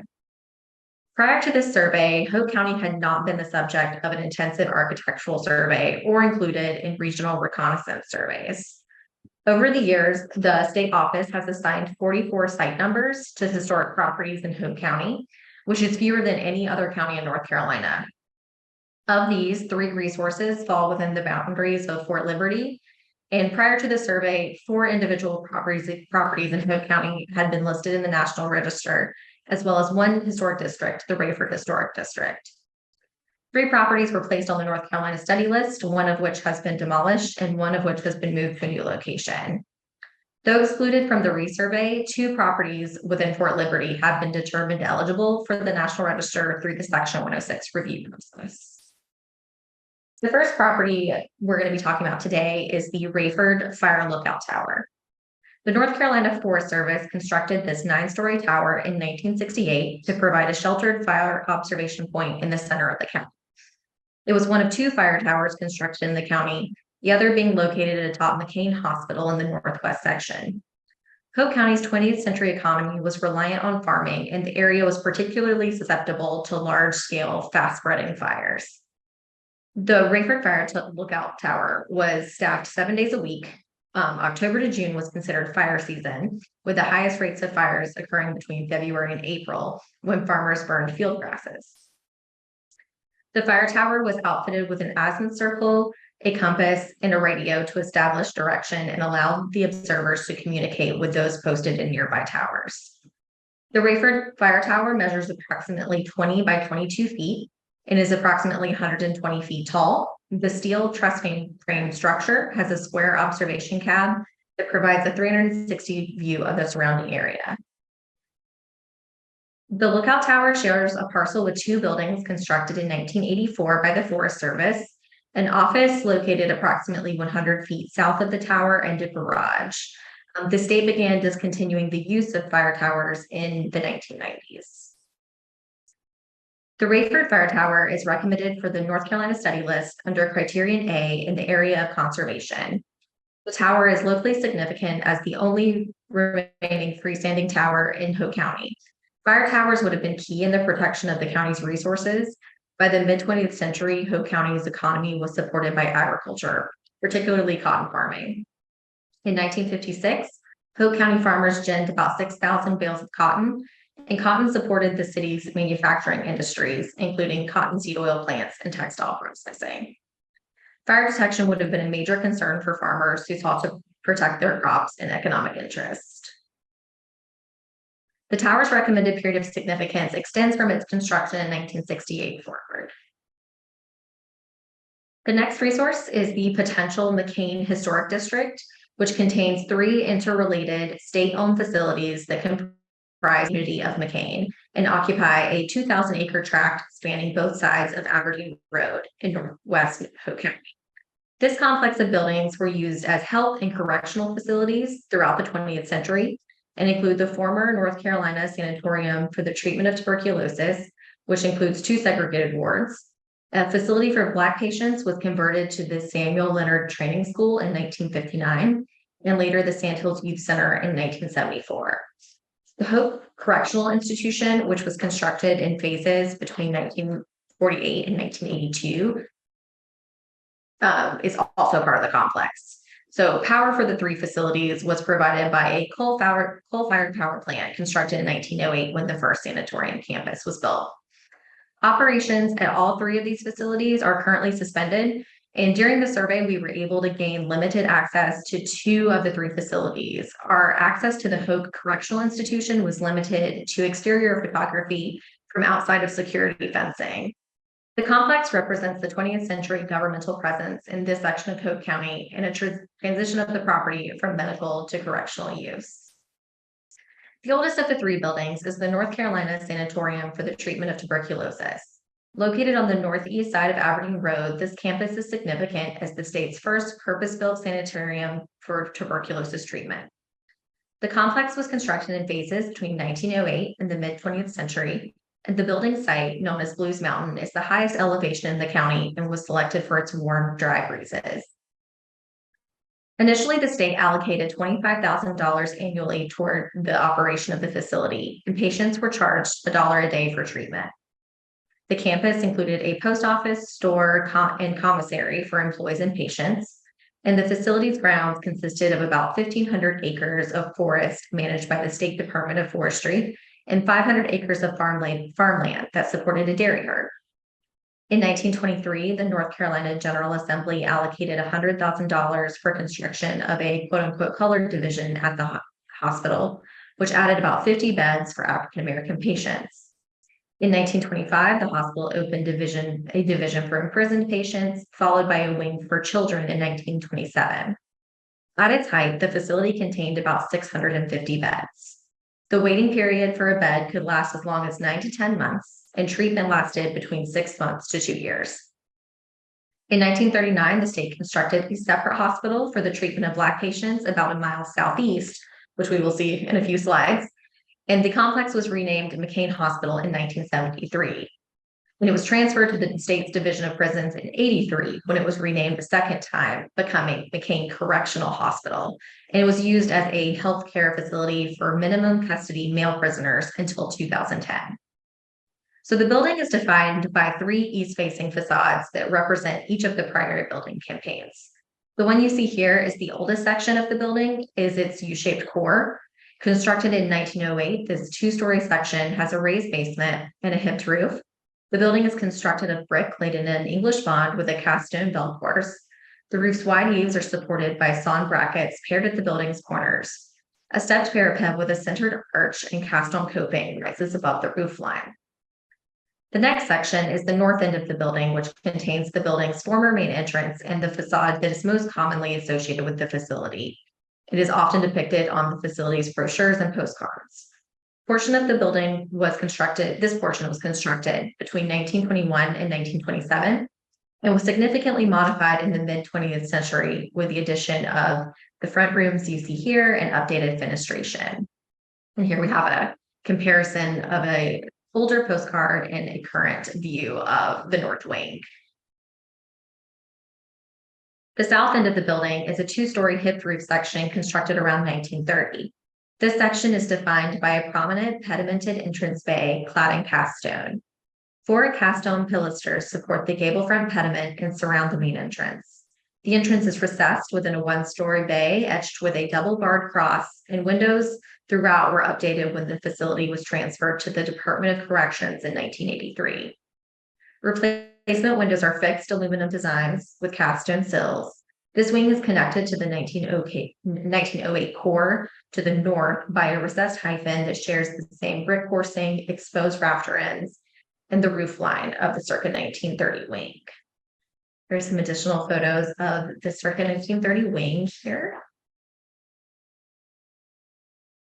Around 1955, a 2-story flat roof wing designed by Raleigh architect F. Carter Williams was added to the west elevation to house the hospital's morgue.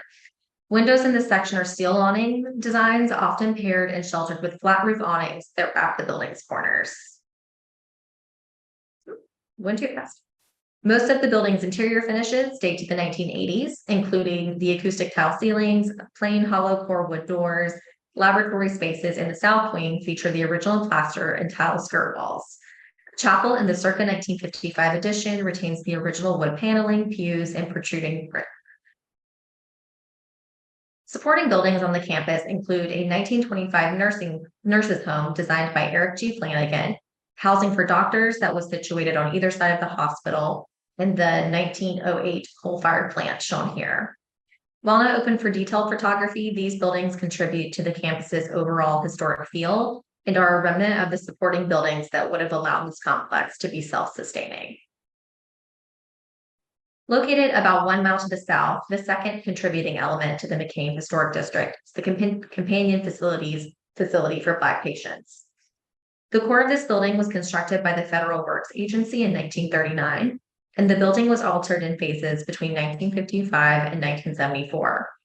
The first and most significant renovation occurred in 1955 in a section that you see on the bottom right. This building was constructed when the campus expanded to house the Samuel Leonard Training School, which was operated by the North Carolina Board of Juvenile Corrections and Department of Youth Services.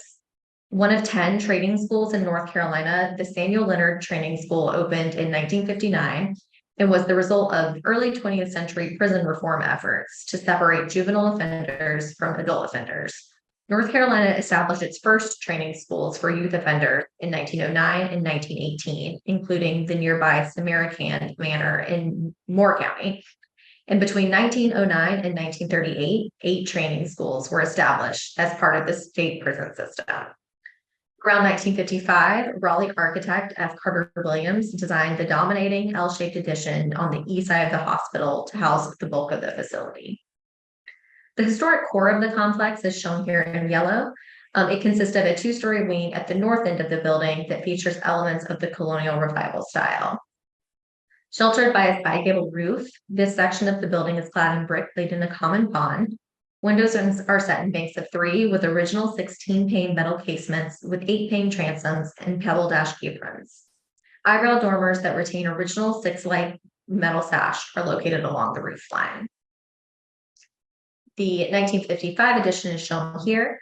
Standing at 3 stories, the 1955 International Style Edition is defined by its streamlined linear design created by a flat roof and ribbons of 12 horizontal pane steel design awning windows that extend across the facade and west elevations. The corner windows on the projecting wing of the southern elevation emphasize the addition's horizontality, and the main entrance is sheltered on the north end by the massive second stories, which are supported by round, cast-in-place concrete plinths, giving a cantilevered effect. The facility was converted to house a minimum security correctional institution for young men named the Sandhills Youth Center in 1974 and is currently not in use. The interior was inaccessible due to environmental concerns, but sections of the first floor were visible from the exterior, as you can see on the bottom left. The first floor appears to have been updated with modern finishes, including drywall, tile floors, and drop ceilings. In addition to the hospital and training school, a mid-century gymnasium, 1-story office building, and a circa 1940 house for medical staff complete the campus. While access was limited, the Hope Correctional Institution is located on the east side of North Carolina 211 or Aberdeen Road. Constructed in phases between 1948 and 82, this collection of buildings exhibits similar design features to those of its companion institutions, including flat roof wings, multi-pane ribbons of windows with brick spandrels.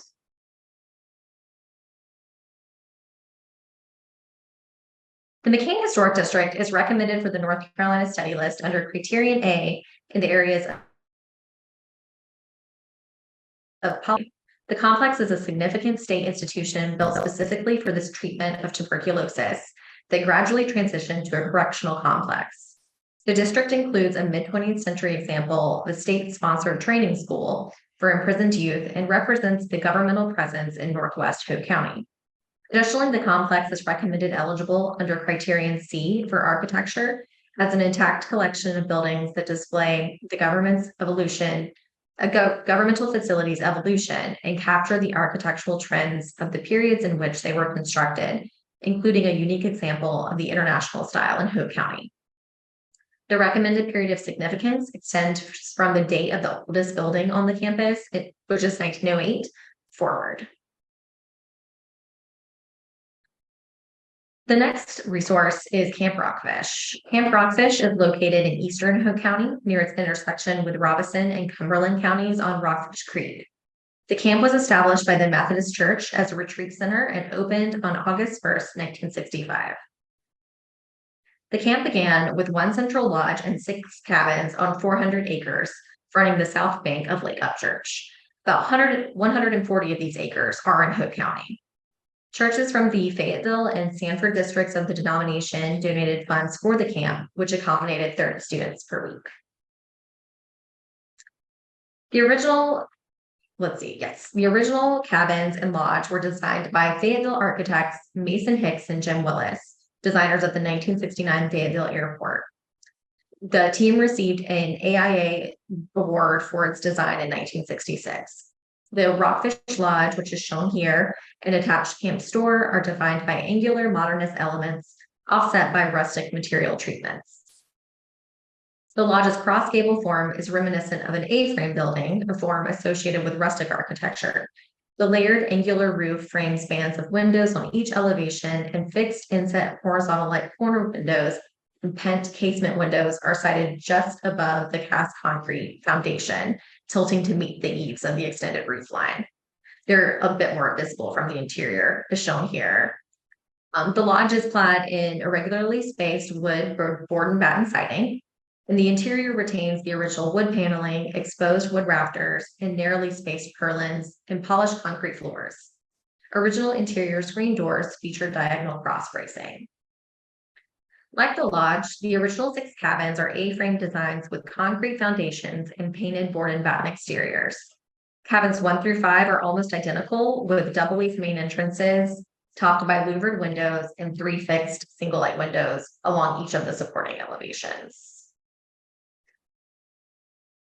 While some cabins have been modified with the addition of replacement doors and windows, each retains its original form and interior and exterior finishes. When constructed, each cabin contains space for 5 campers and a counselor's room. The lodge and 6, here's a quick view of the interior. The lodge and 6 cabins front Lake Upchurch and are surrounded by recreational features, including docks, a kayak and canoe rack, and a nearby ropes course. In the mid-1980s, the camp evolved from an overnight camp for school-age children to a retreat center with construction of the Berkland Retreat Center and Hotel.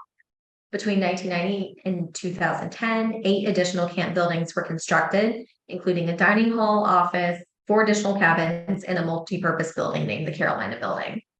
All of these buildings display rustic exterior treatments and blend into the landscape.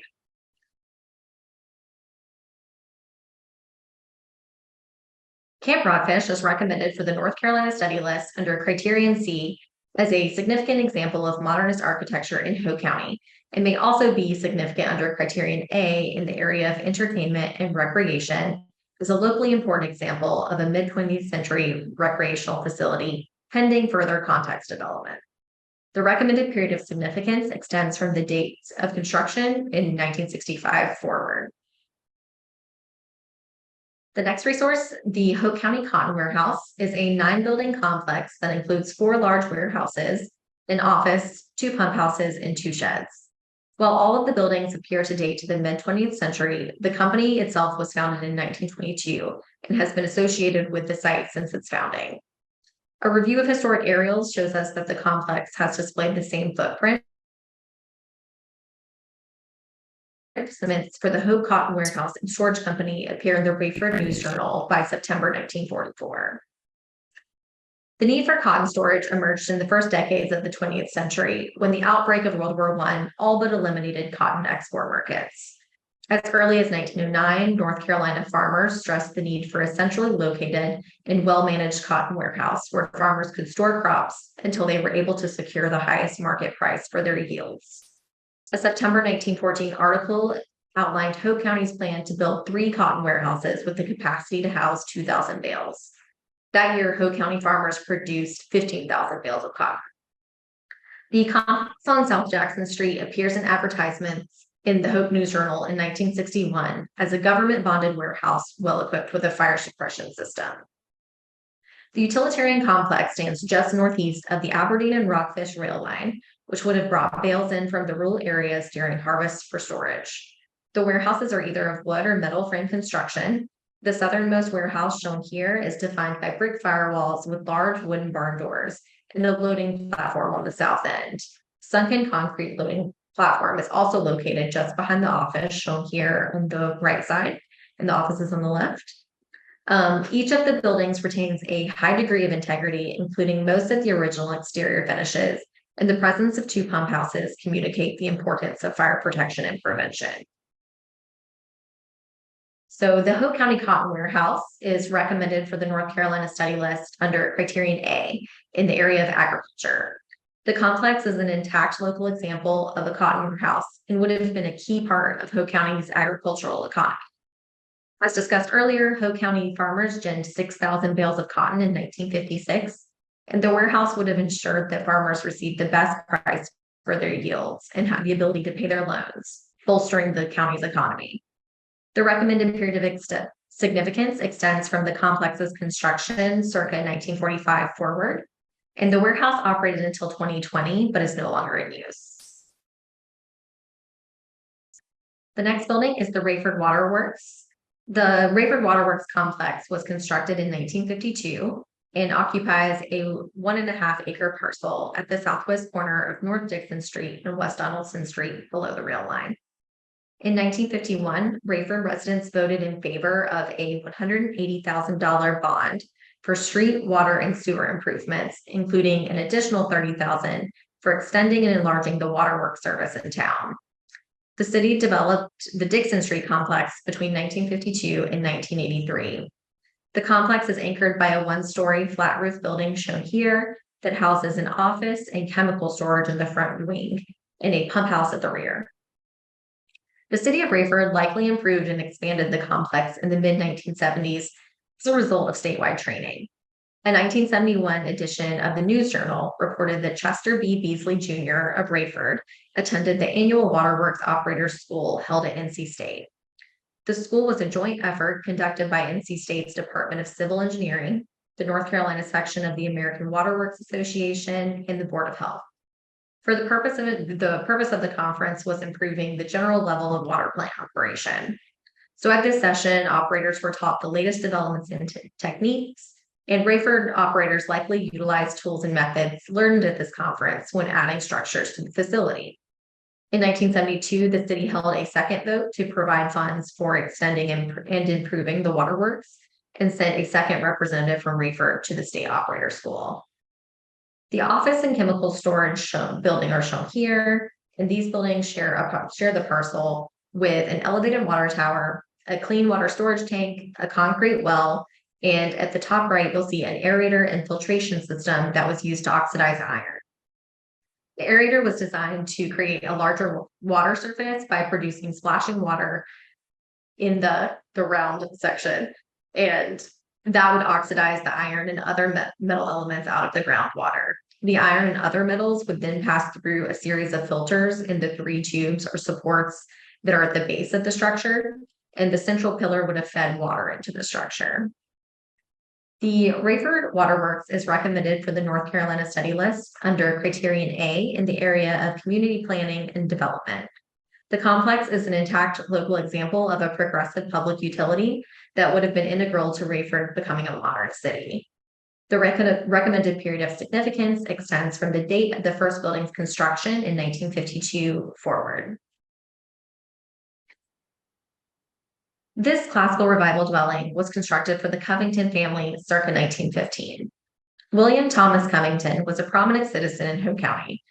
According to the 1910 census, he owned a farm in the Kewifel Township and was key in the development of the county itself. Prior to the election of county officials, Covington was one of 2 commissioners appointed to determine the boundaries of the new county, alongside neighboring Cumberland and Robeson County commissioners. W.T. Covington married Margaret Neal of Marion, North Carolina in 1904, and the Covingtons likely moved to Donaldson Avenue around the time of their marriage. By the 1920 census, the Covingtons lived on Donaldson Avenue with their 3 children. William listed his occupation as a farmer, and by 1930, he was superintendent of a general farm as well as a well-known sculptor. According to the current property owner, Cecil Lynch, the house remained in the Covington family throughout most of the 20th century and was passed to W.T. Covington Jr., a successful attorney in Charlotte. The Covington house is located almost centrally on a 1.5 acre parcel at the northeast corner of West Donaldson and Fulton Street in Rayford. The parcel is surrounded by short brick piers with rusticated stone caps that frame wrought iron gates at the West Donaldson Avenue entrance. The dwelling is fronted by a wide brick path that begins on the north side and ends at the houses of West Donaldson Avenue and ends at the house's entrance. This frames a landscape garden bed containing boxwoods, and according to Mr. Lynch, a tennis court stood east of the house. Architecturally, the house is defined by a dominant full-height portico centered on the south facade. This U-shaped portico features a flat roof with a stickwork balustrade that is supported by smooth Tuscan columns with Ionic capitals. A one-story hip-roof porch wraps the south facade and portions of the east and west elevation with matched Tuscan wood columns and a turned wood balustrade. The porch's roof line is interrupted by a center bay balcony at the second level, and the main entrance is centered on the south facade, has an original single-pane glass and wood door flanked by leaded glass side lights. Windows throughout the house are 1/1 wood sash flanked by louvered shutters. On the interior, the house retains many of the original finishes, and the first floor retains most of the original floor plan. The main entrance provides access to a foyer, which features a walnut staircase and newel post, paneled wainscoting, and an original walnut mantel with a set grate and glazed tile surround. An intricate plaster medallion surrounds the room chandelier, and a pair of multi-pane glass and wood French doors with the multi-light transom divide the foyer from the hall. Pocket doors divide the stair hall from the front parlor just west of the foyer, and the parlor features a decorative cornice formed by applied surface festoons and an original cabinet mantel. The Covington House is recommended for the North Carolina Study List under Criterion C as a local example of classical revival architecture. The period of significance is based on the dwelling's construction circa 1915, and the dwelling shares a parcel with a row of modified outbuildings shown here, including a former stable that was converted to a secondary living space and a garage, as well as a frame shed. Let's see. The final resource that we are recommending is the Rayford Residential Historic District. Consisting of about 147 acres, the potential historic district is situated on the north and west side of Rayford's commercial core. The district developed in stages between 1905 and 1936 on subdivided land owned by the Blue and Covington families. On the aerial view on the left, the recommended district is shown with the pinkish red boundary, and the existing Rayford Historic District, which is anchored by commercial buildings, is shown by the blue boundary. So the potential historic district contains approximately 135 dwellings constructing between 1900 and 1965 by the city's middle-class professionals and wealthy industrialists. I'll just move through some examples as we go over these. The district contains the city's best examples of early 20th century residential architecture, and including as well as academic examples of classical and colonial revival dwellings, such as the TB and Mary Upchurch House shown here, which was these were constructed by some of the county's most prominent farmers and industrialists. So these blocks houses are found alongside more modest 1- and 2-story craftsman and Tudor revival influenced houses, including the ones at 411 Magnolia Street and Prospect Street shown here.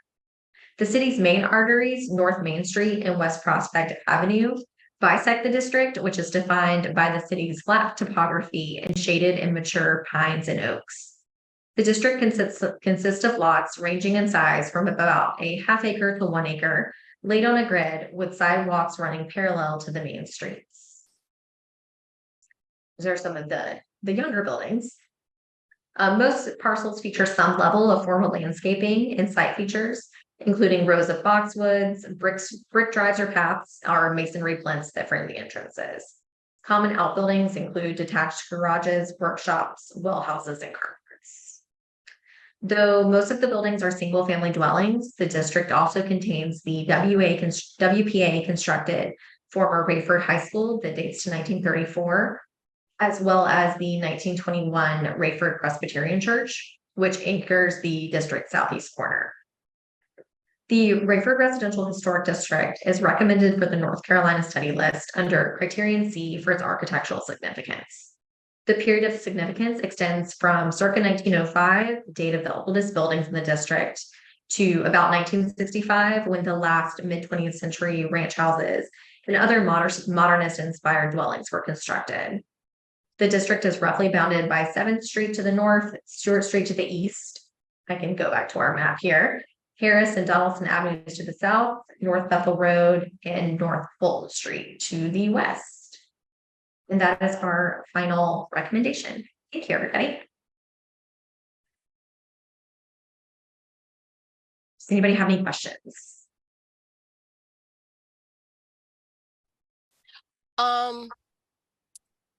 I did have a question for Ramona. This concerns just the Covington House. I'm on the board for PNC, and the Covington Foundation provides us with significant financial support. Do we need to recuse ourselves from just this one property, or can we still vote? Well, thank you, Dr. Johnson. I would ask who owns the Covington House now. I don't know that the presentation covered that or not. It's no longer in the Covington family. Okay, well then that. Yeah. Okay. I would think that's a coincidental connection rather than one that's relative to conflicts, in my opinion, but that's just my opinion. No, that makes it easier for us. Yeah. Yes. It's currently owned by a gentleman named Cecil Lynch, and I know he purchased it from the Covingtons, but I don't think he's a relation in any way. No, my main concern was like that direct connection that could be perceived, but nah, we're good, Dr. Brothers. Are there any other questions? I know that Sean will not be voting on this particular one, but I do have a question. Go ahead. I do have a question. You mentioned that, Brittany, that Camp Rockfish received an architectural award, I believe. Is that at what level? Was that a national award? Was that the North Carolina state level, a local chapter, or are you aware of which level? I believe it was the state level, but I would have to confirm that and get back to you. Yeah. That would have some impact. It's, as you can imagine, I'm sure. National level are much harder to get. State level are not terribly uncommon, and local chapters give lots of awards. So it would have some impact eventually. Okay, my memory leads me to believe that it's state level, but I would need to confirm that. Sure. Thank you. Are there any other questions? And I'd like to thank you, Brittany, for giving us that thorough and concise presentation. So at this point, I will entertain a motion.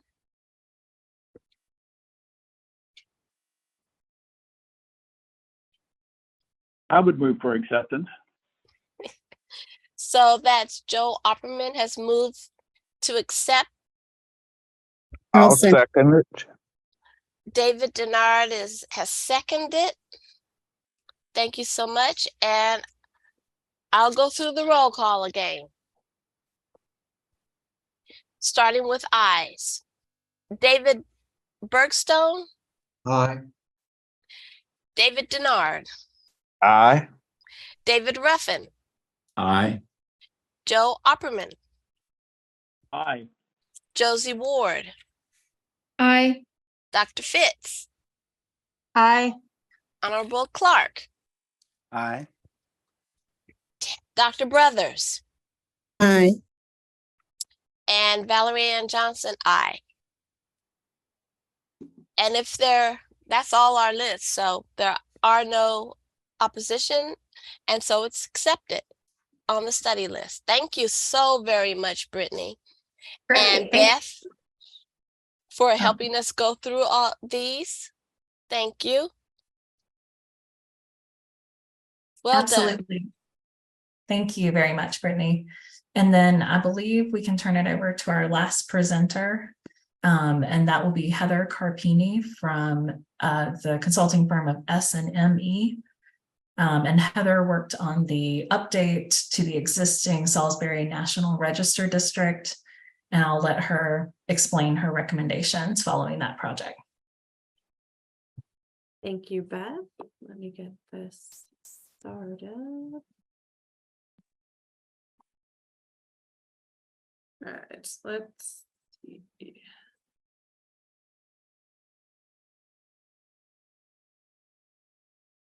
Can you see my slideshow? All right, we'll go from there. Let me move you over. All right. This study application stems from an architectural survey update project for the Salisbury Historic District. The City of Salisbury is a certified local government, which received a matching grant from the National Park Service for an intensive survey of the existing Salisbury National Register Historic District. As part of this project, there was also an interest in a potential expansion for the period of significance and a potential boundary increase for the district. The survey inventoried 404 resources located within the Salisbury NRHD boundaries and looked at surrounding areas to the northwest, west, and southwest for a potential boundary increase.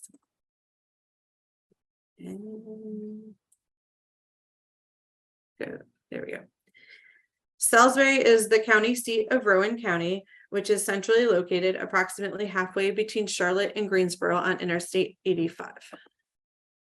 The existing Salisbury Historic District was listed in the National Register in 1975 and has undergone 3 boundary increases since its original listing in 1988, 1989, and 2000.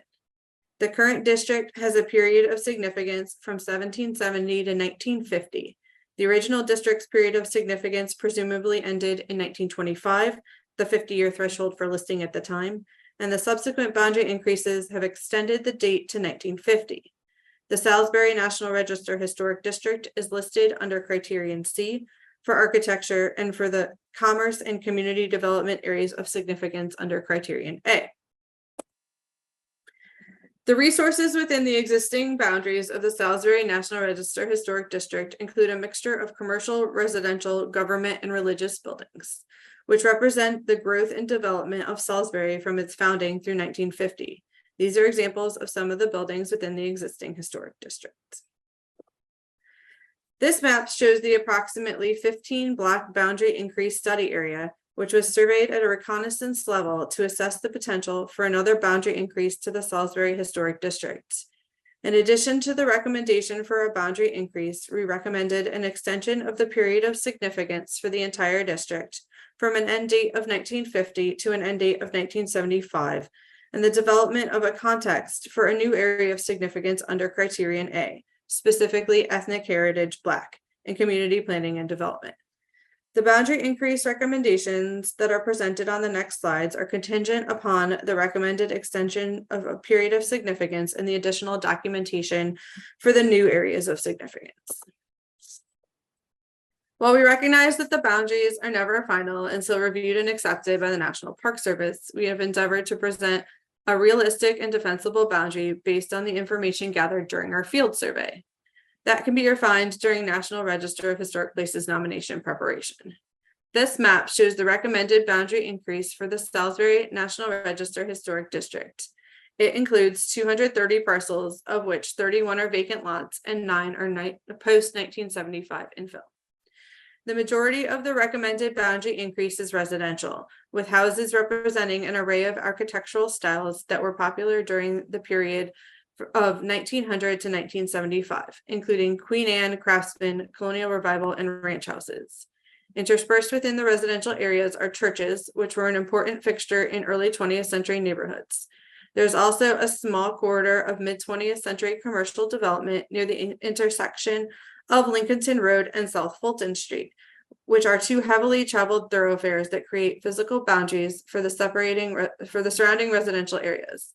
Specific sections of the recommended boundary increase convey separate aspects about the settlement and development of residential neighborhoods around the historic core of Salisbury.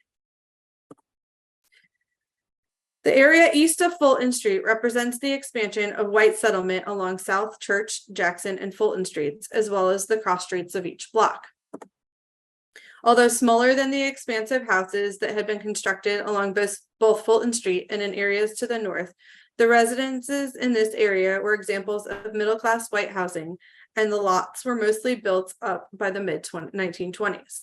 The lots generally have uniform setbacks, and the houses are 1 and 1.5 story and 2 stories, which are generally similar in sizing and massing.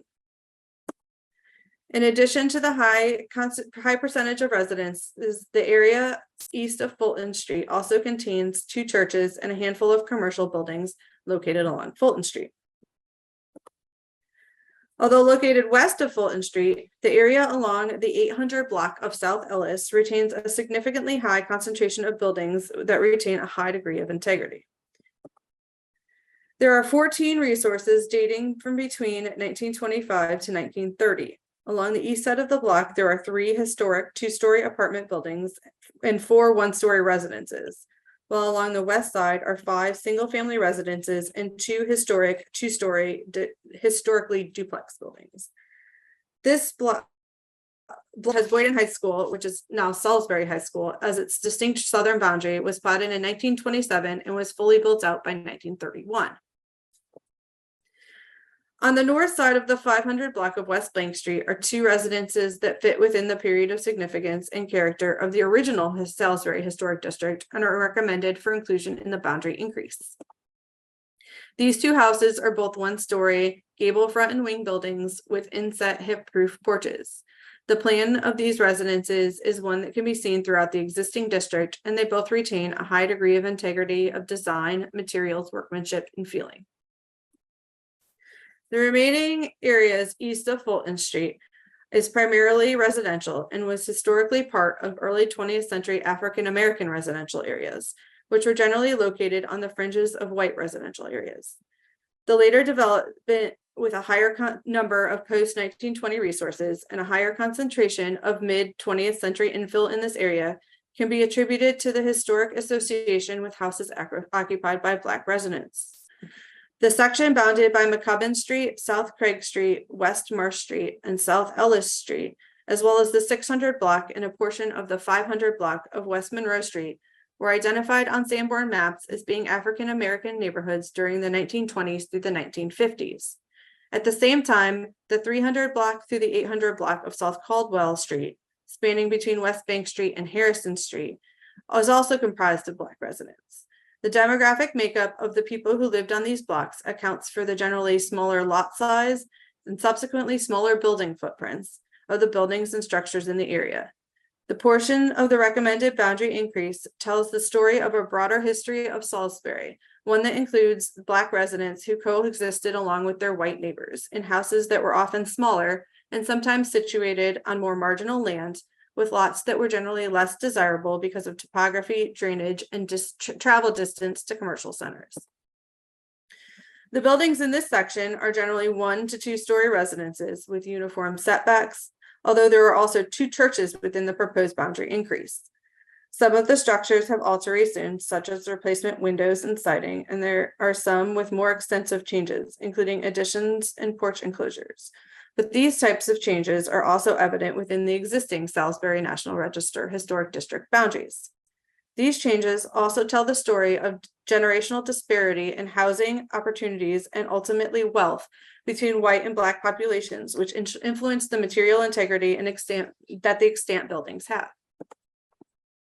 The historically Black portion of the proposed boundary increase does include some buildings with notable architectural and historical significance, with a concentration of these located along the 500 and 600 blocks of West Monroe Street. These include the house of Dr. William Coleman, a Black physician in Salisbury during the early to mid 20th century at 629 West Monroe Street, the Mary A. Lynch House at 624 West Monroe Street, the residence of the longtime librarian at Livingstone College, the house of Wiley I. Lash, an influential member of the Black community and the first Black mayor of Salisbury at 526 West Monroe Street, and the house of successful contractor Alfonso Patrick at 529 West Monroe Street. In terms of the extended period of significance ending in 1975, we believe that this is an appropriate end to an extension of the period of significance for the existing Salisbury Historic District and as an end date for the proposed boundary increase. Although this ending date is slightly more recent than the 50-year threshold for NRHP listing, it was chosen based on the assumption that by the time this documentation of this proposed period of significance and potential boundary increase was completed, it would likely be the 50-year cutoff. The extension of the period of significance to 1975 incorporates the nascent years of the historic preservation movement in Salisbury, including the founding of the Historic Salisbury Foundation in 1972 and the beginnings of work to establish and retain a thriving historic district. For the existing historic district, there are 23 resources of the 404 identified within the district that were constructed within this 25-year period.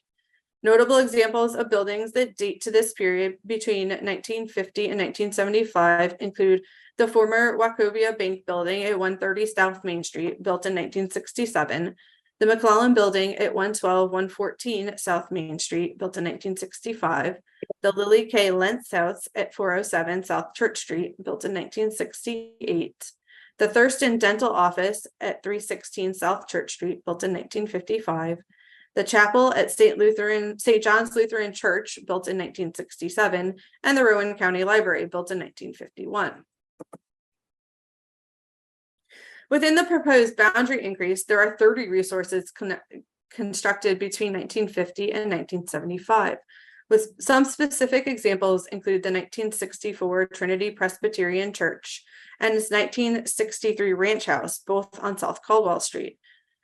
The 1965 and 1969 residences on West Monroe Street, and 1962 and 1969 apartment buildings flanking a 1938 apartment building on South Ellis Street, and this 1954 automobile service garage, which incidentally has restrooms with original fixtures and tile.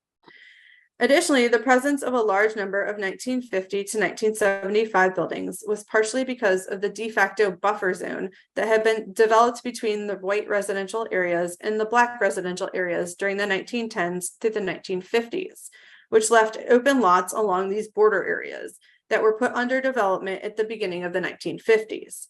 The reason for the availability of these lots and the construction of houses on them during 1950 through 1975 is part of the broader story of the demographic development of this portion of the proposed boundary increase.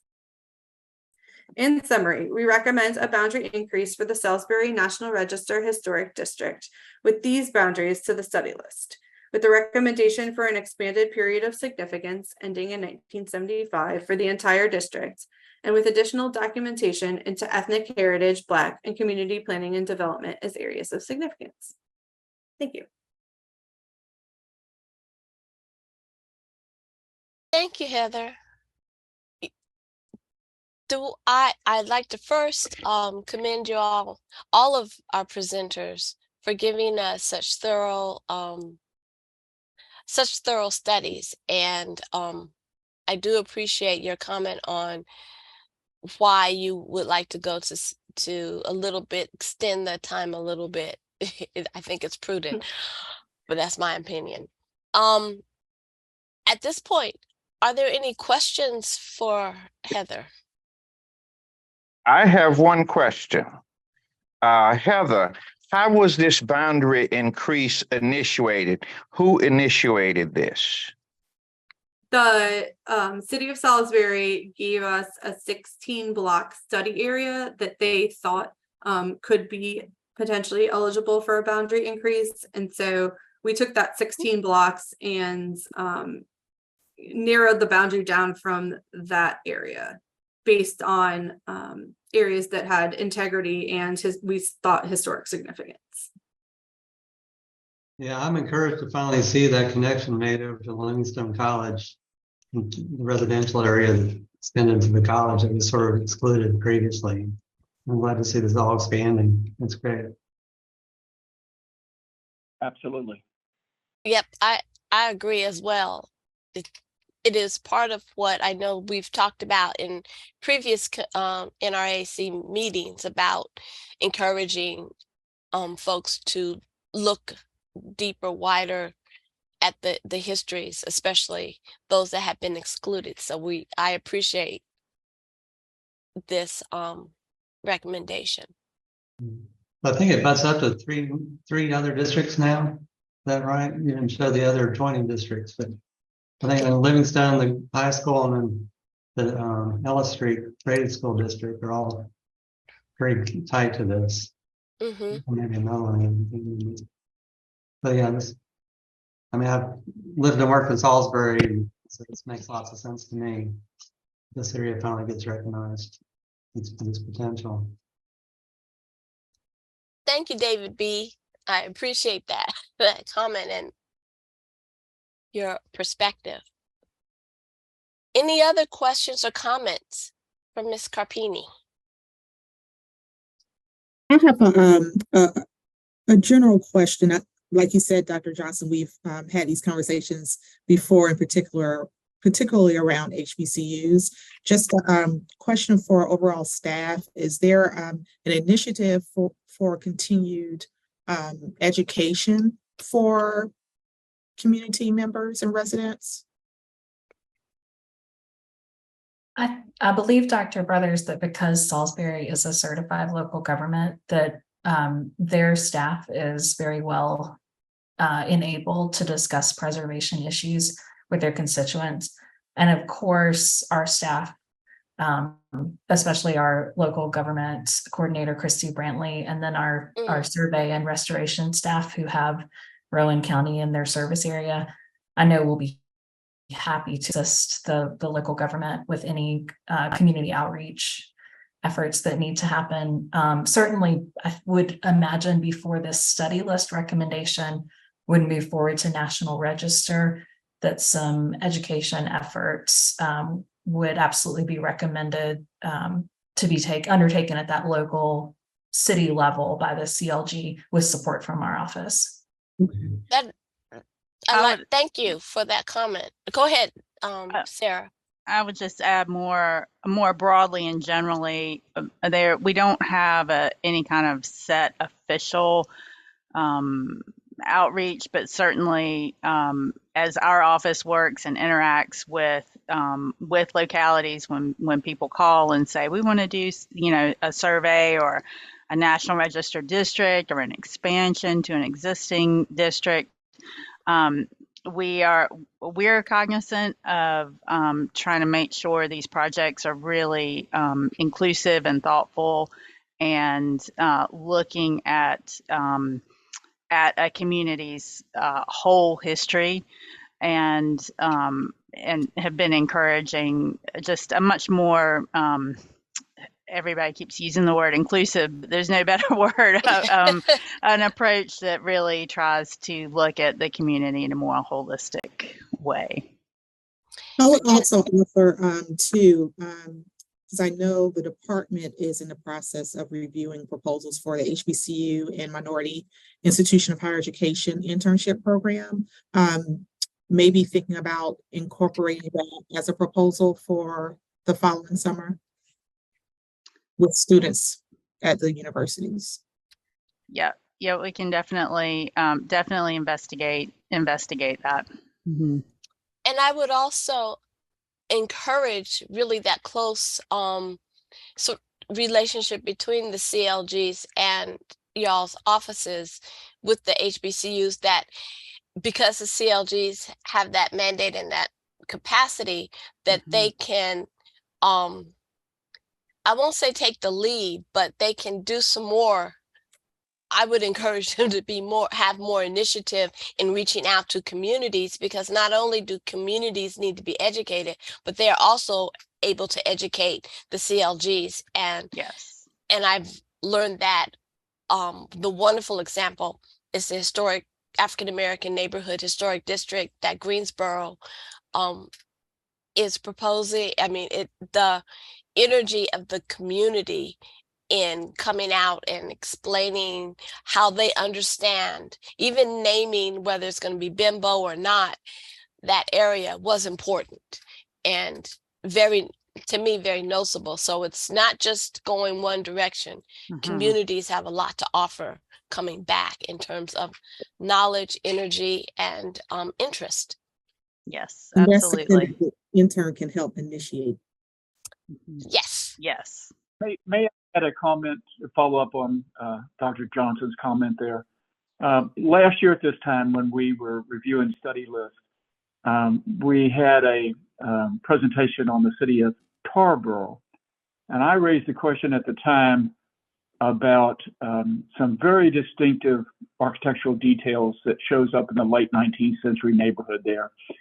And at the time, nobody really had much information about who might be doing this, because clearly there's a pattern in Tarboro of architectural detail, Victorian details that are repeated over and over and over again that are very distinctive for the community.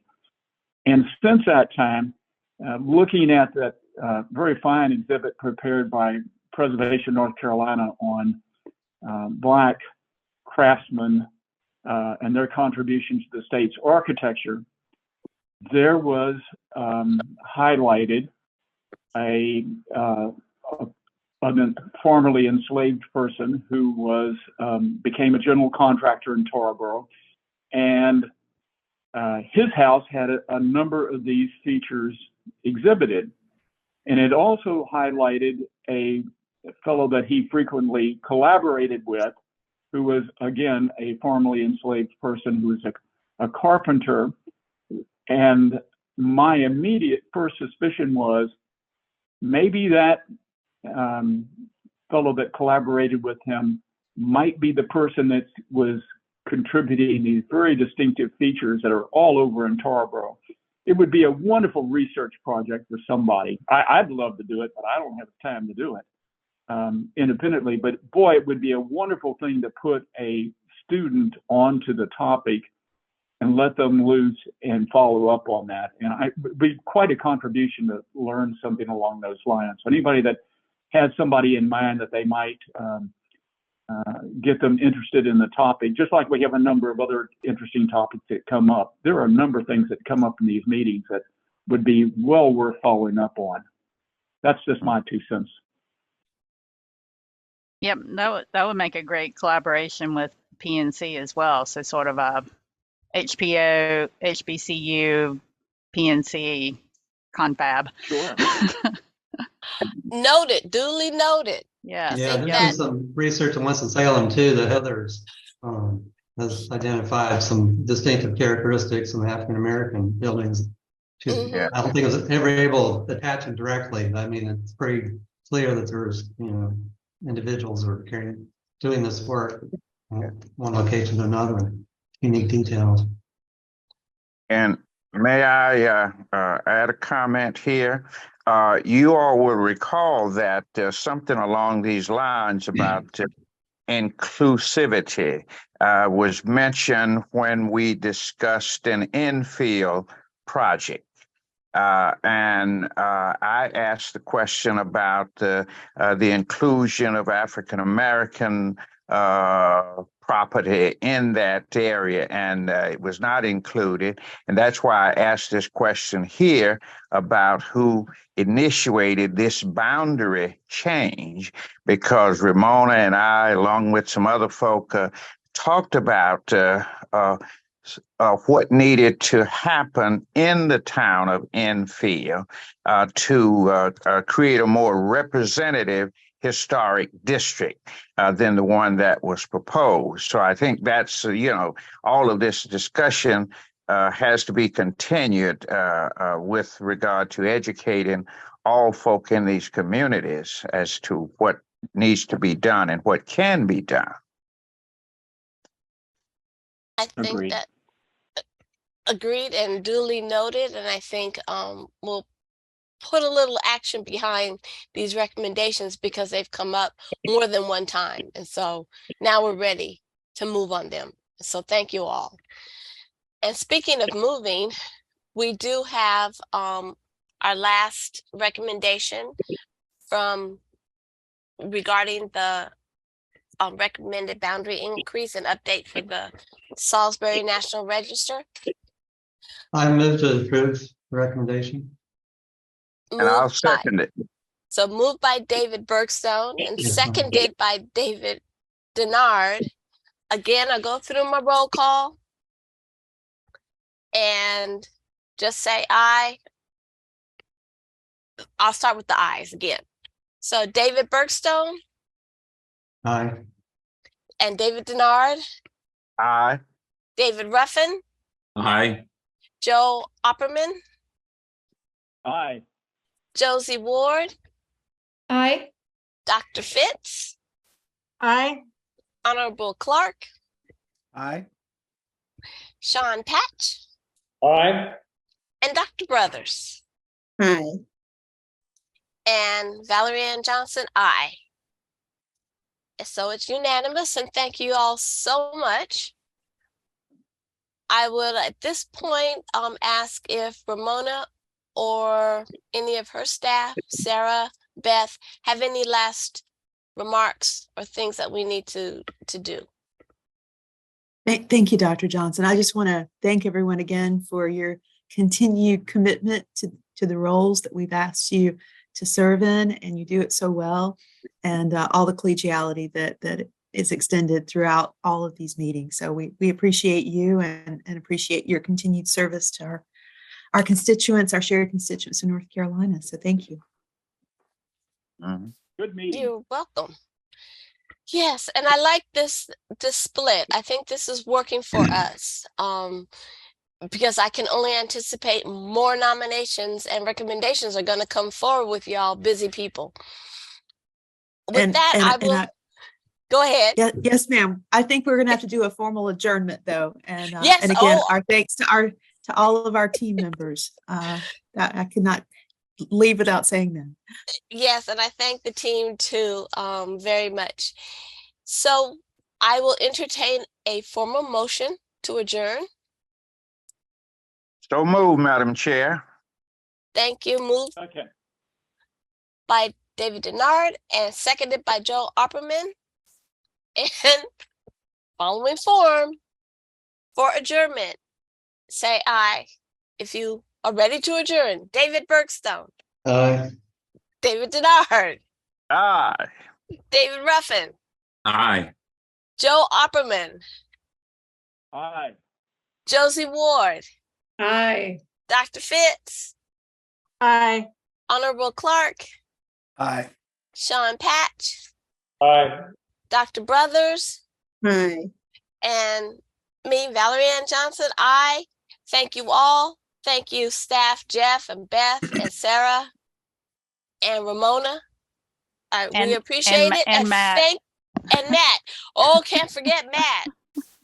To the rescue. So our meeting's adjourned. Thank you very much, Brittany and Heather, for your presentations. And we thank our other folks who gave us the virtual presentation. So thank you all. We're adjourned. Thank you. Thank you. Thank you.